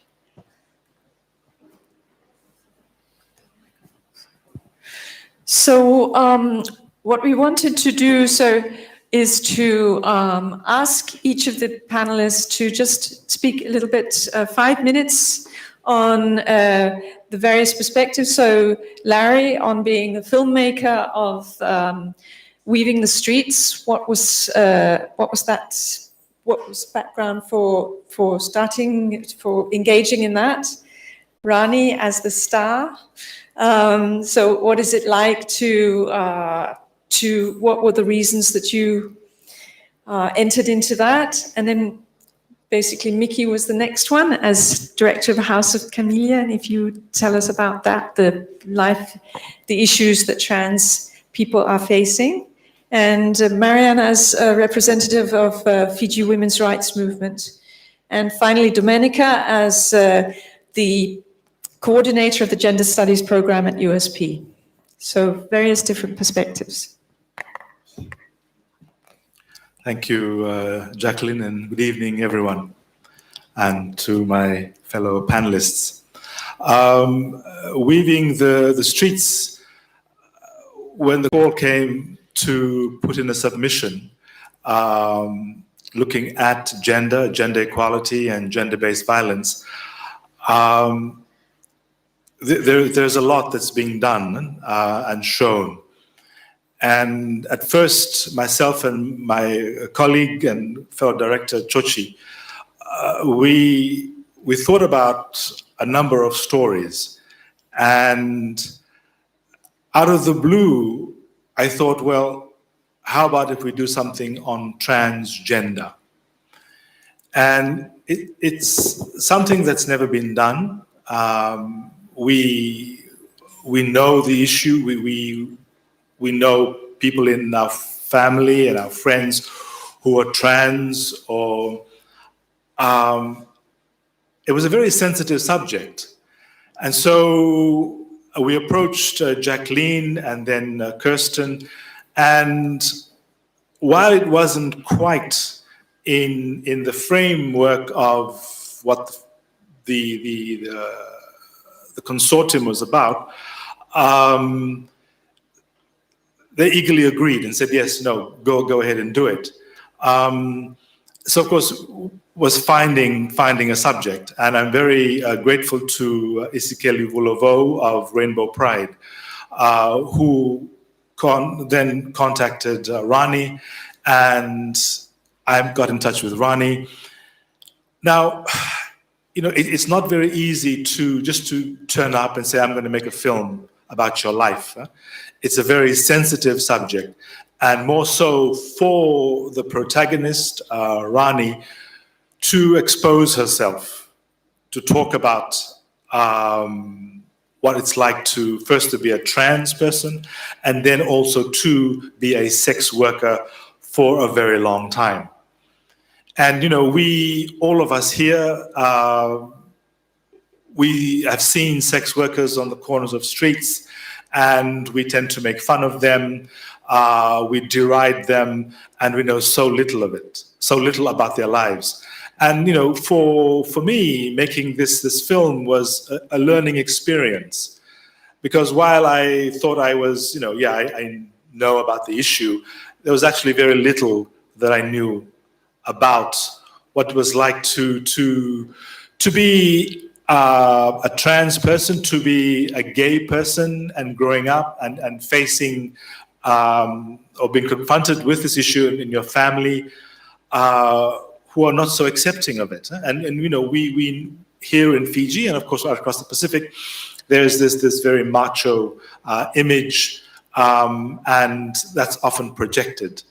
And even with the most liberal of people, it's still very difficult for them to come to terms. One, with having a daughter or a son who's LGBT, and then, of course, worse if a person is trans.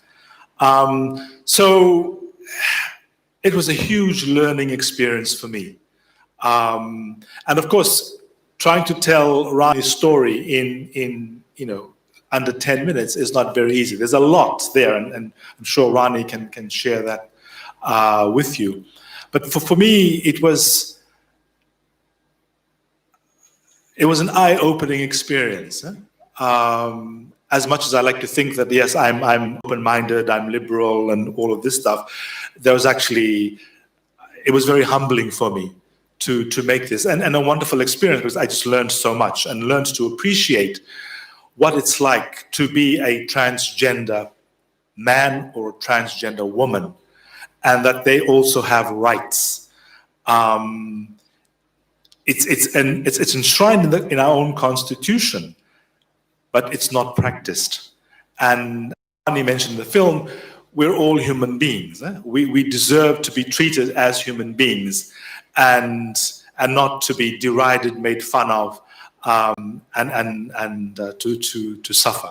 So it was a great experience for me, and I'm very grateful to Rani for being so brave and courageous, and also to the SANS organization, the sex worker organization here in Fiji, for being so cooperative and supportive of this whole process. So I'll end there and hand over to Rani. Thank you.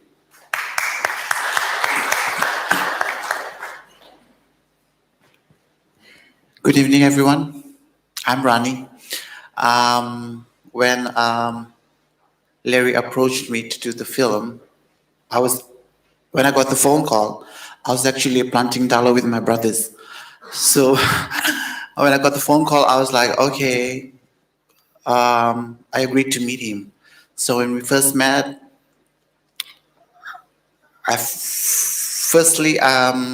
had cold feet at first, because I've been exposed in the media, in local magazines as a sex worker, and it's the aftermath that I'm scared of. Like being labeled on the street, being yelled at. It's not like it's new, but it's ongoing. So yeah, my story would be different from other trans women's stories that grew up in Fiji. It might be similar to some extent in terms of physical abuse, verbal abuse, and emotional abuse. When I was telling Larry my story, we had our emotional moments where I talked about physical abuse, especially as a child, because I didn't know what was going on with my body. I didn't know what was going on with my mind. I was just, and I didn't have any sort of support at a young age. I didn't have anyone to speak to. I couldn't go and speak to our talatala because, I would feel very uncomfortable. He'll probably go and tell my dad, and that would result in more physical abuse. So yeah, I'm 41 years of age, so I was a sex worker for more than half of my life. Like I said in the movie, the street is a place where I really gained my confidence. It helped me build myself. It helped me make me a stronger woman. I know if I had completed school, I wouldn't really fulfill my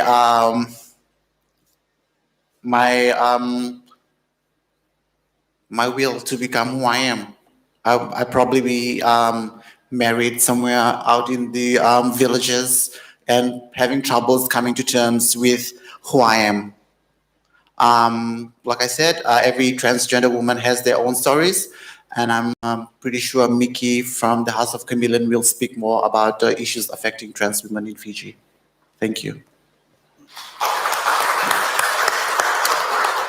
So, on the occasion of 16 Days of Activism on ending violence against women and girls in all their diversities, this is such an incredible moment because not only are we bringing and documenting the lived intersecting experience realities of people who have been marginalized for so long within the whole system, it's good to know that filmmaking is also a way of communicating lived realities from the ground to different audiences.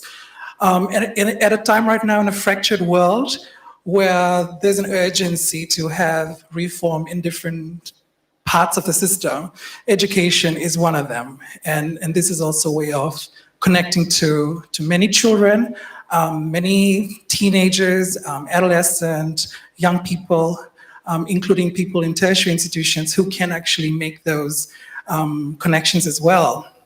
So Larry, I don't think we've had a moment to have a conversation, but I just wanted to say that for someone that has grown up in this country as an Indigenous trans feminist, I first picked up one of your work, which was titled Racing Riots.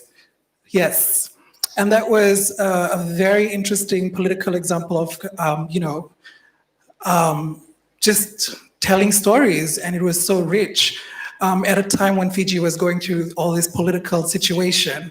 And so for young people at the university at that time, when we had access to view this important documentary, it really showed some of the things that many of us, when we were in school during the coup in Fiji, didn't actually see because we were just students. And these were some of the things that were taking place, across the parts of Suva and outside of Suva. So it was good to understand that.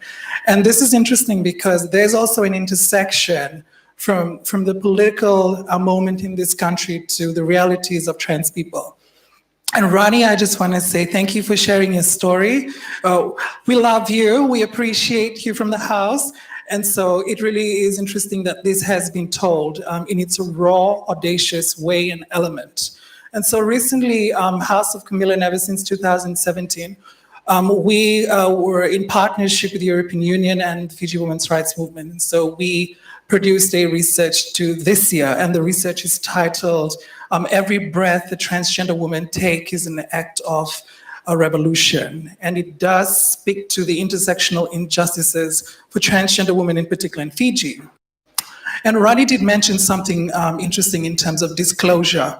So the research clearly showed in Fiji that 70% of transgender women, 70% of transgender women, upon the disclosure of their preferred sexual orientation or gender identity and expression, do suffer violence. And this is violence in the home, so it's physical, it's verbal, it's also psychological, it's emotional, so that's a real huge percentage. And to take a step back, we actually saw in the research that there's a huge percentage of transgender women who actually face sexual violence. So, and a lot of these cases are also unreported. So you have reported cases and then you have unreported. And the concern with the reported cases, it doesn't end up within the proper way of how you go through the formal justice system. So there's a lot of barriers there.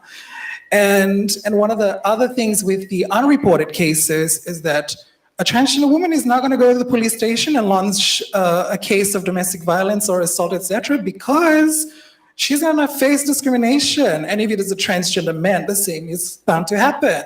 And for a gender non-conforming person or an intersex person in this country, it's a lot more different. And so the interesting part of the research that we've been able to produce is now we know that this is the reality and that it has been produced. And now we have a film to actually complement the ways in which we can talk about how then are we going to discuss policy and law reform at a time when it's needed in this country. And so the work of House of Chameleon ever since 2012, we've been around for 8 years in Fiji. The conception was around 2010, and I recognize one of my co-founders, Mama June White. Raise your hand, who's sitting there in orange. She's actually one of the co-founders of the House of Chameleon, as well as my colleague, Ambuina Itala, who's also seated here. So there are some interesting people in this room as well that's been around doing this work. And so ever since 2012, when we had formalized to date, it's been around law and policy reform for trans and gender non-conforming people. And so before I end, I just wanted to say that during the 16 days, we launched a campaign yesterday, House of Chameleon, and we're calling the campaign 16 Days of Trans Feminist Activism. Tomorrow is a panel that's focused on Transgender Day of Remembrance, where we remember trans people who have been murdered in this country. And so one of the things about the 16 Days of Activism period is we don't just come together to share our frustrations and anger. We don't just come together to talk about our lived realities, but it's also a moment where we come to also lighten up, where we come to dance, where we come to make noise as well and party and do all, kick-ass and bomb-ass amazing work, and it's never going to stop in this country. So I just want to say thank you, Larry and Rani. This has been a very interesting collaboration, and we look forward to the ripples and waves that it's going to reach across this country and hopefully across the Pacific region.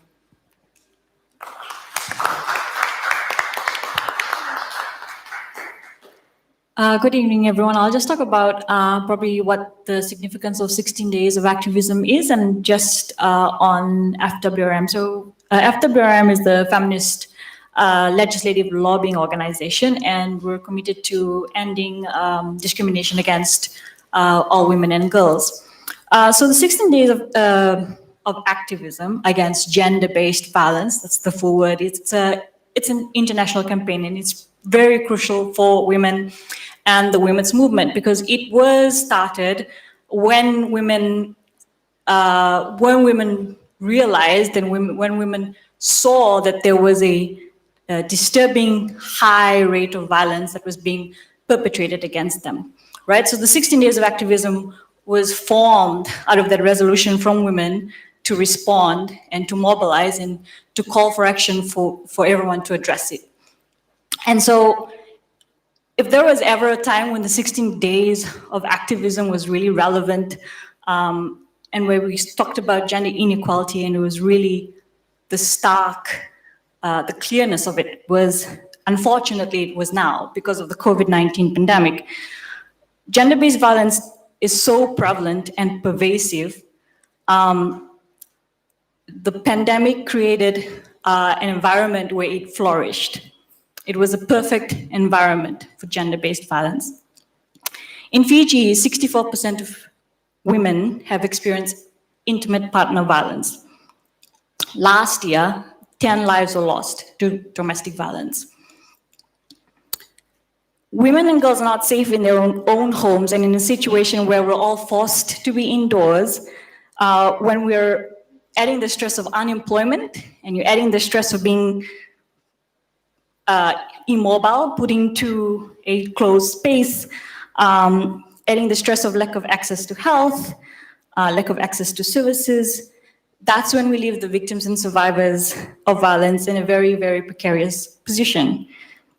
Sexual violence especially is very prevalent in Fiji.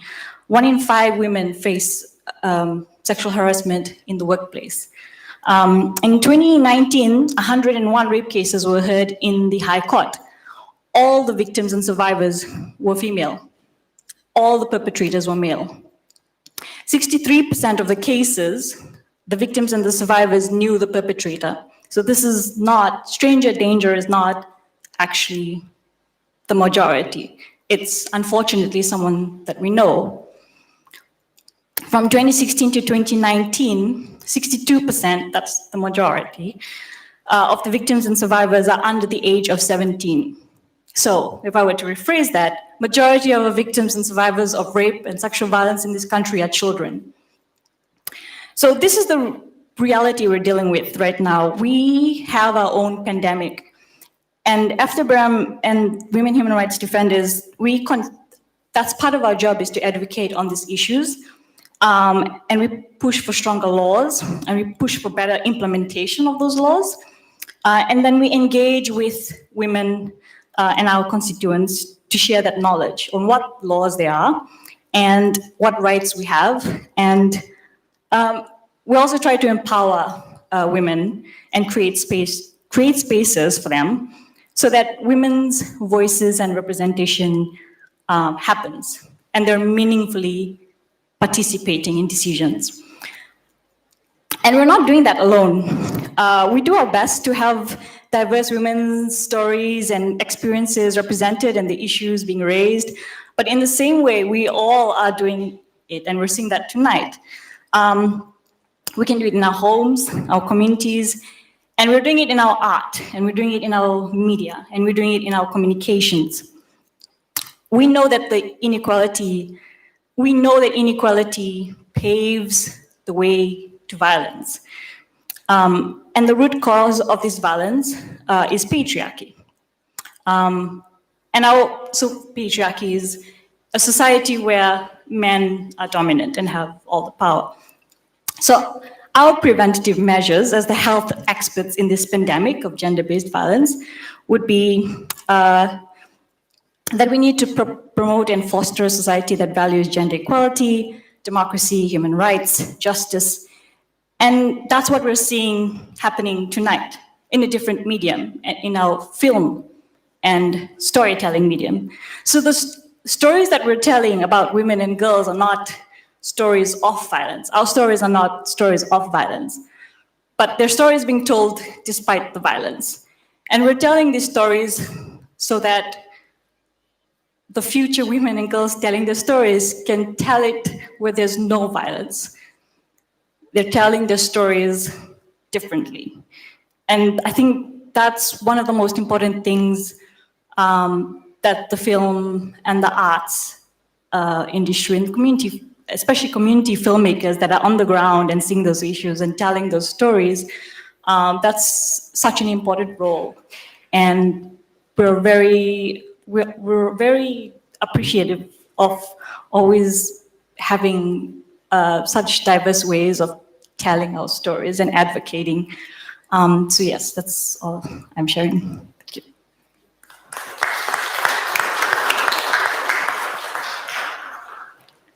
Thank you to the other panelists and Jacqueline for organizing this screening.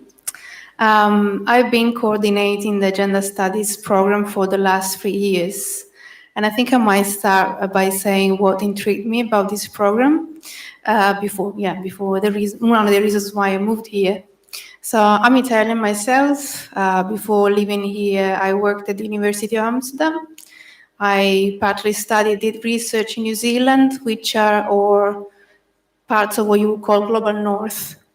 So when I learned about this program, one thing that I learned is that unlike many other universities, gender studies emerged in 2012 as a call from civil society organizations, from government stakeholders, to actually develop a program that would encourage feminist research and feminist theory-informed policies across different sectors. with the expectations that this would be a culturally responsive, politically responsive program. So how to do this? How to have a program which leads to students' ownership of the discourses, the values around gender equality in a context where gender and related concepts of feminism and human rights often come across as foreign, sometimes forms of neocolonization.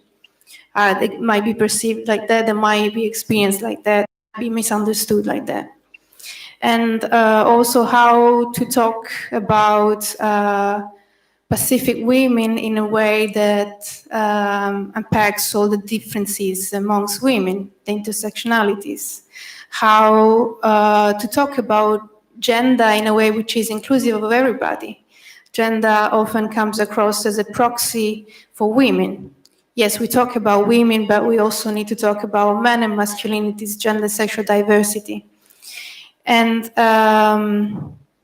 for me, the way has been to create a situation where the lecturer, or in this case myself, and students are constantly learning from one another. And where students' cultures, languages, relations, lived experiences become the learning material through which analyzing gender dynamics and translating gender. And in this sense, storytelling has been part of gender studies since the beginning, and in general, arts in general. I've always personally appreciated arts as a way to talk about sensitive issues, emotions, the untold, what is silenced. But I think here it's also culturally responsive, and in this sense, the presentations are no longer presentations. At least I try to make them more and more creative spaces where students are actually coming up with their poems, coming or reading, performing some poems.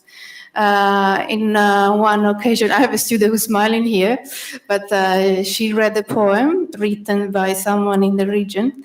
But the poem was in English, and she and her colleague translated it in Fijian. And I had a group performing a scene of domestic violence, where there are the friends, the mother-in-law, so you see the different characters. And this was also set in an Indo-Fijian context. So the students are constantly bringing the material, the way to talk about the different roles that different people have, how so many issues are gendered. So gender-based violence is not only violence against women. Violence against women needs to also involve in the discussion men as perpetrators, men as advocates, but also masculinities, how masculinity norms shape men, and how these masculinities are also post-colonial masculinities that constantly shaped and reshaped by global socioeconomic changes. And also just talking about women, how notions like Melanesia, Micronesia, Polynesia shape the understanding of women and who is in the picture and what terms is in the picture. So we talk about issues of colorism, also colorism in the Fijian settings, but the students bring the material, so to speak. So, and this creates, I think, a safe environment to highlight issues that are there, but they're very sensitive, so it's difficult to talk about that. And quite often it's a matter of decoloniality, process of decoloniality. By that I mean there is also about unpacking, deconstructing, just facing what has been internalized about colonization, talking about the gift economy, reevaluating the power that power that women can have within the culture, for example.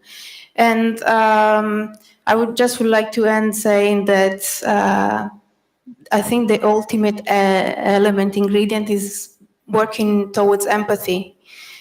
Students can go away, can leave the course being able to apply all the different theories.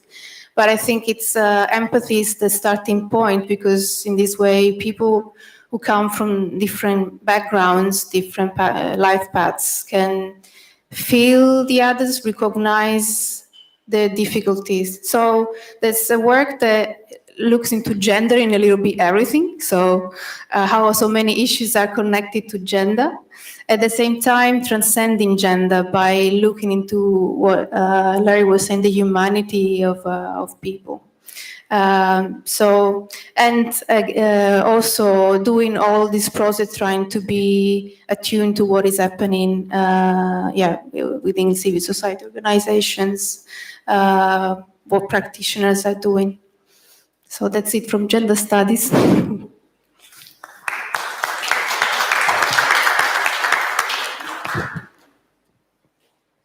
Thank you very much.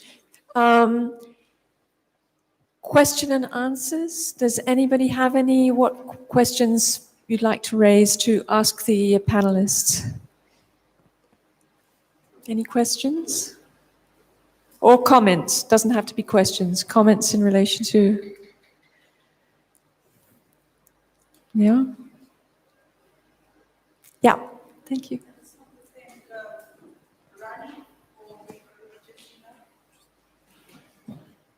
Just want to thank Rani for being courageous and having his story told in a movie. It's really an eye-opener, especially for us who may be straight. Thank you, Rani, for that. Thank you very much. Yeah.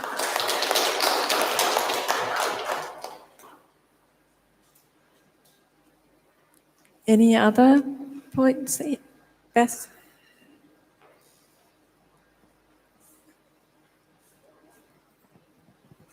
Got it. Thank you all for your perspectives and for these really insightful films. And I've learned a great deal, like you did, Larry, and I appreciate it. But I would hate to leave it here. So we have this 16 days of activism, and as we've seen, that's unlikely to change everything. So in your dreams, in your wildest imagination, what can we do to work together to make sure that we lighten everyone's load for the future? The million-dollar question.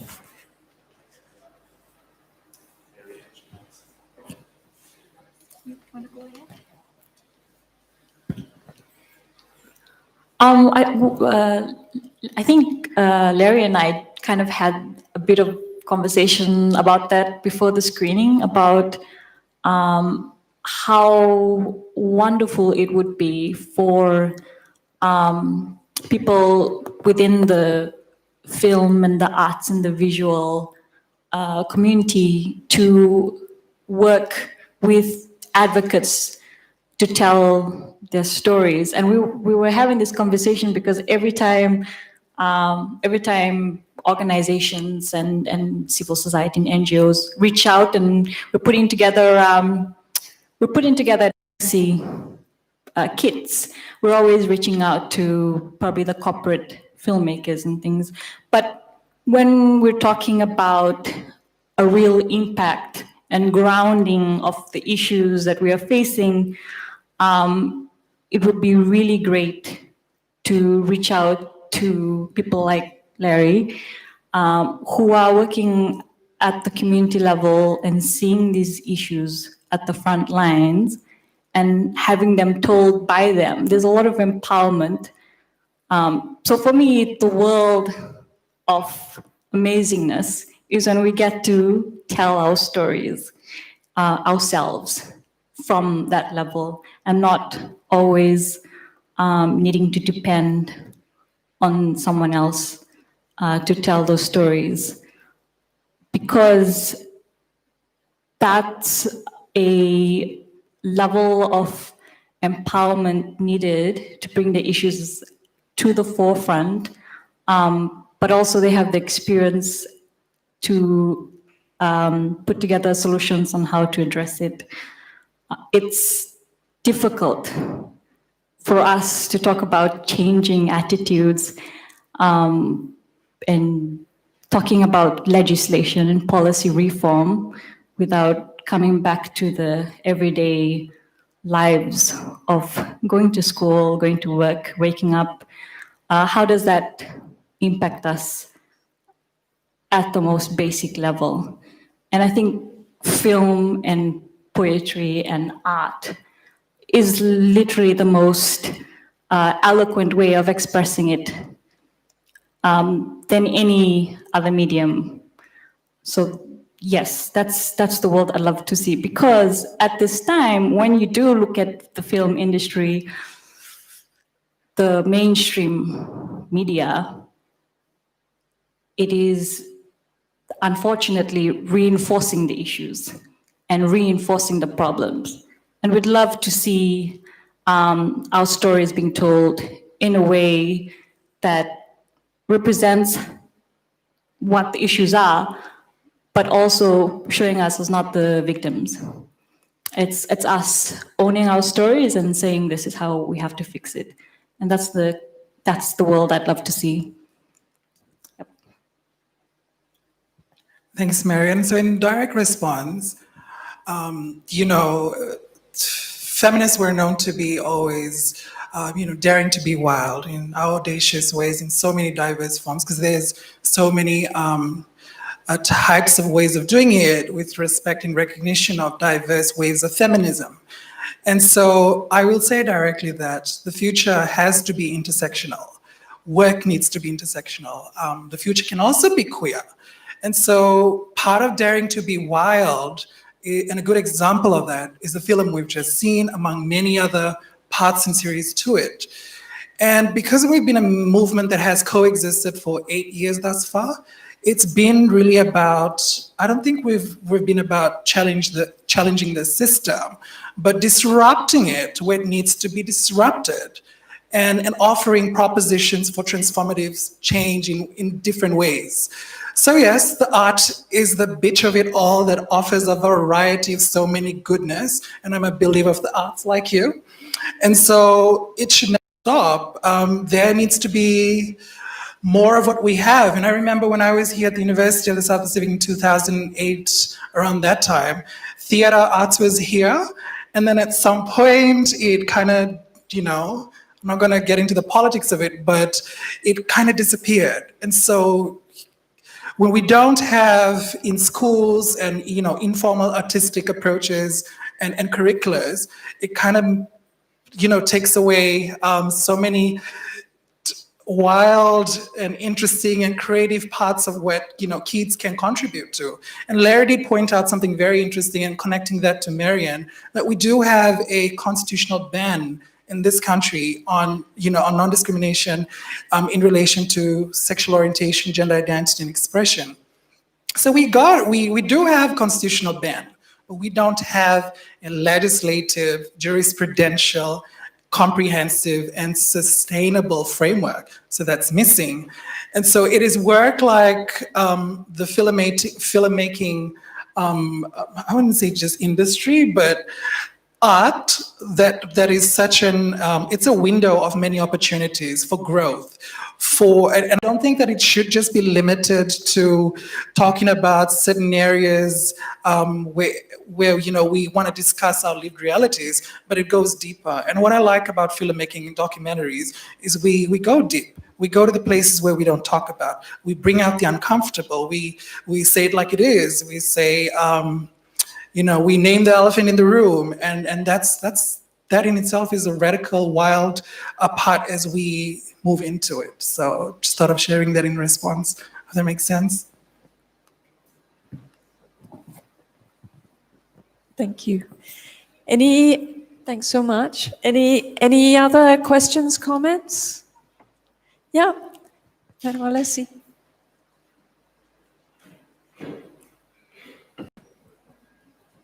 First of all, I'd like to commend everyone for the advocacy done. But my question lies both in terms of women's rights and trends. I see this as a cycle. We all know that Fiji is a very patriarchal society in terms of tradition and religion. My question to you guys is, I see it as attacking the source, the root of all problems. And I'm drawing towards more to the village setting, or in rural areas, in remote areas for the women and those struggling with sexual identities in those societies. So my question is there any initiatives that has been brought about regarding this? And because I see it as a cycle, every daughter-in-law is treated differently in their homes. They're quite restricted and limited to household works and everything. They are suppressed in terms of education. But then the way I see it is that these mother-in-laws that actually instill this, they were once daughter-in-laws also. So it's an ongoing cycle. And towards gender studies, I think the question there would be like, is there any studies done towards how to break this cycle of women that are suppressed, of trends that are suppressed within village societies? Thank you.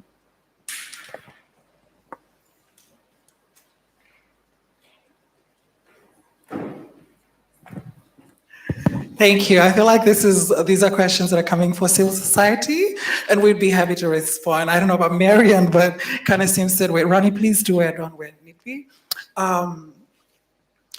What I wanted to say directly is one of the practices and principles within the work that we do is really about social movement building. We know for a fact that we can't do it alone. And there are privileges that we have here in the city that many others don't have in the peri-urban and rural and maritime or across the country. And so we try to partner up with existing sisters and brothers and folks that we work with who by default come forward to share, ways in which we could do this work a bit better. Because we can't always think that the urban-centric way of doing things works in the rural. I mean, that's different. So they offer us ways in terms of how do you take work down to the rural and grassroots, etc. And I think that's been ongoing for some time now. It's happening, and it's going to continuously happen. But in terms of the way in which violence, in particular and discrimination, is being reported, our research showed that, trans people are not able to report the cases to the police station because of the limited resources, because of the discrimination. And because, the fact of the reality is if someone comes from a village and tries to, gets beaten up today, tomorrow, obviously, there's a different scenario. The whole village knows, right? And so taking that story and trying to access the justice system, to travel, you have to, pay. Now you have the bus card things, so you need to factor that into account. And then you're lucky if you have legal counsel and legal aid that does the rural outreach work. So there's a lot of gaps that we recognize in our research, and I think there are ways in which we're improving it. And one of that is now we're working with the Fiji Police Force in terms of establishing, for example, having standard operating procedures that recognizes persons of diverse sexual orientation, gender identity when they're reporting cases. That's one. And then there's another working with legal aid through the first hour procedure. So in a situation where a trans is, experiencing some form of violence and discrimination, reports it, within the first hour, they're entitled to a lawyer as a human right, as a constitutional right in this country. So those are some of the current mechanisms that's in place and programs and projects that we're trying to work across. And I think it's going to continue.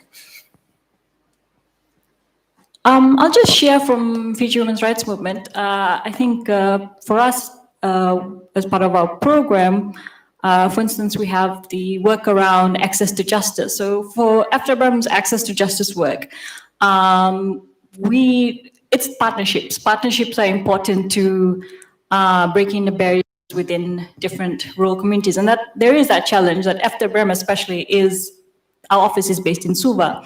But as part of our access to justice work, we have the training of trainers where we have partnered with organizations at the community level, organizations that already work in the different communities, and provide access to justice training, legal literacy, and they take it back to their communities and carry out training within those communities. So it's easier, but also more effective if it's one of your own, talking about the issues that you're facing within your communities and providing information. But it comes back to as well on how important the work is at the, like what Afterburn does is legislative reform, where you're changing the laws to make sure that they protect women better. So when you're taking that information back to the communities, it's hard for people to change their behavior because that's just the right thing to do. You can't go around beating women, right? That's just the right thing to do. So unfortunately, there has to be the law to tell you that there's consequences. And that kind of information pushes for change. You know, nobody wants to go to jail. So legislation helps change behavior. And sometimes people just don't know what the law says. And so information sessions and programs that shares that kind of awareness is important. But for Afterburn, we do it through partnerships. We can't do everything, we can't reach everyone. But also, we need to recognize that it's also important to share the knowledge and empower other organizations that are doing the work at that level, especially, and understand the context of their own issues. And we just provide the support, and they carry out the trainings. So that's maybe just one aspect of how we're doing things. I hope that answers your question.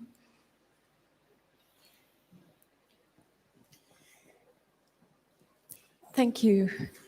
I think we'll finish here with the questions Q&A session now, and thank very much, many thanks to the panelists for sharing with us and for enlightening us, and I think bringing many of the themes that were in the different films, and especially in Larry's film, bringing them to life in various ways. So thank you so much. Could we have a round of applause for them?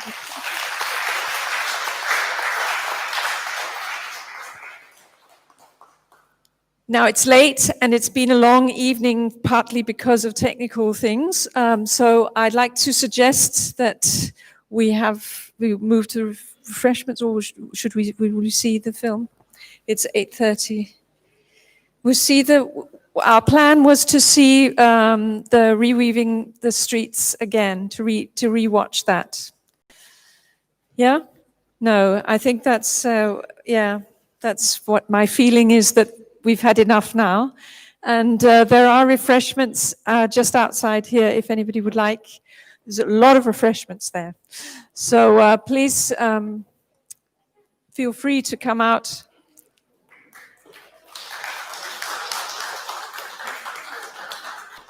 Thank you.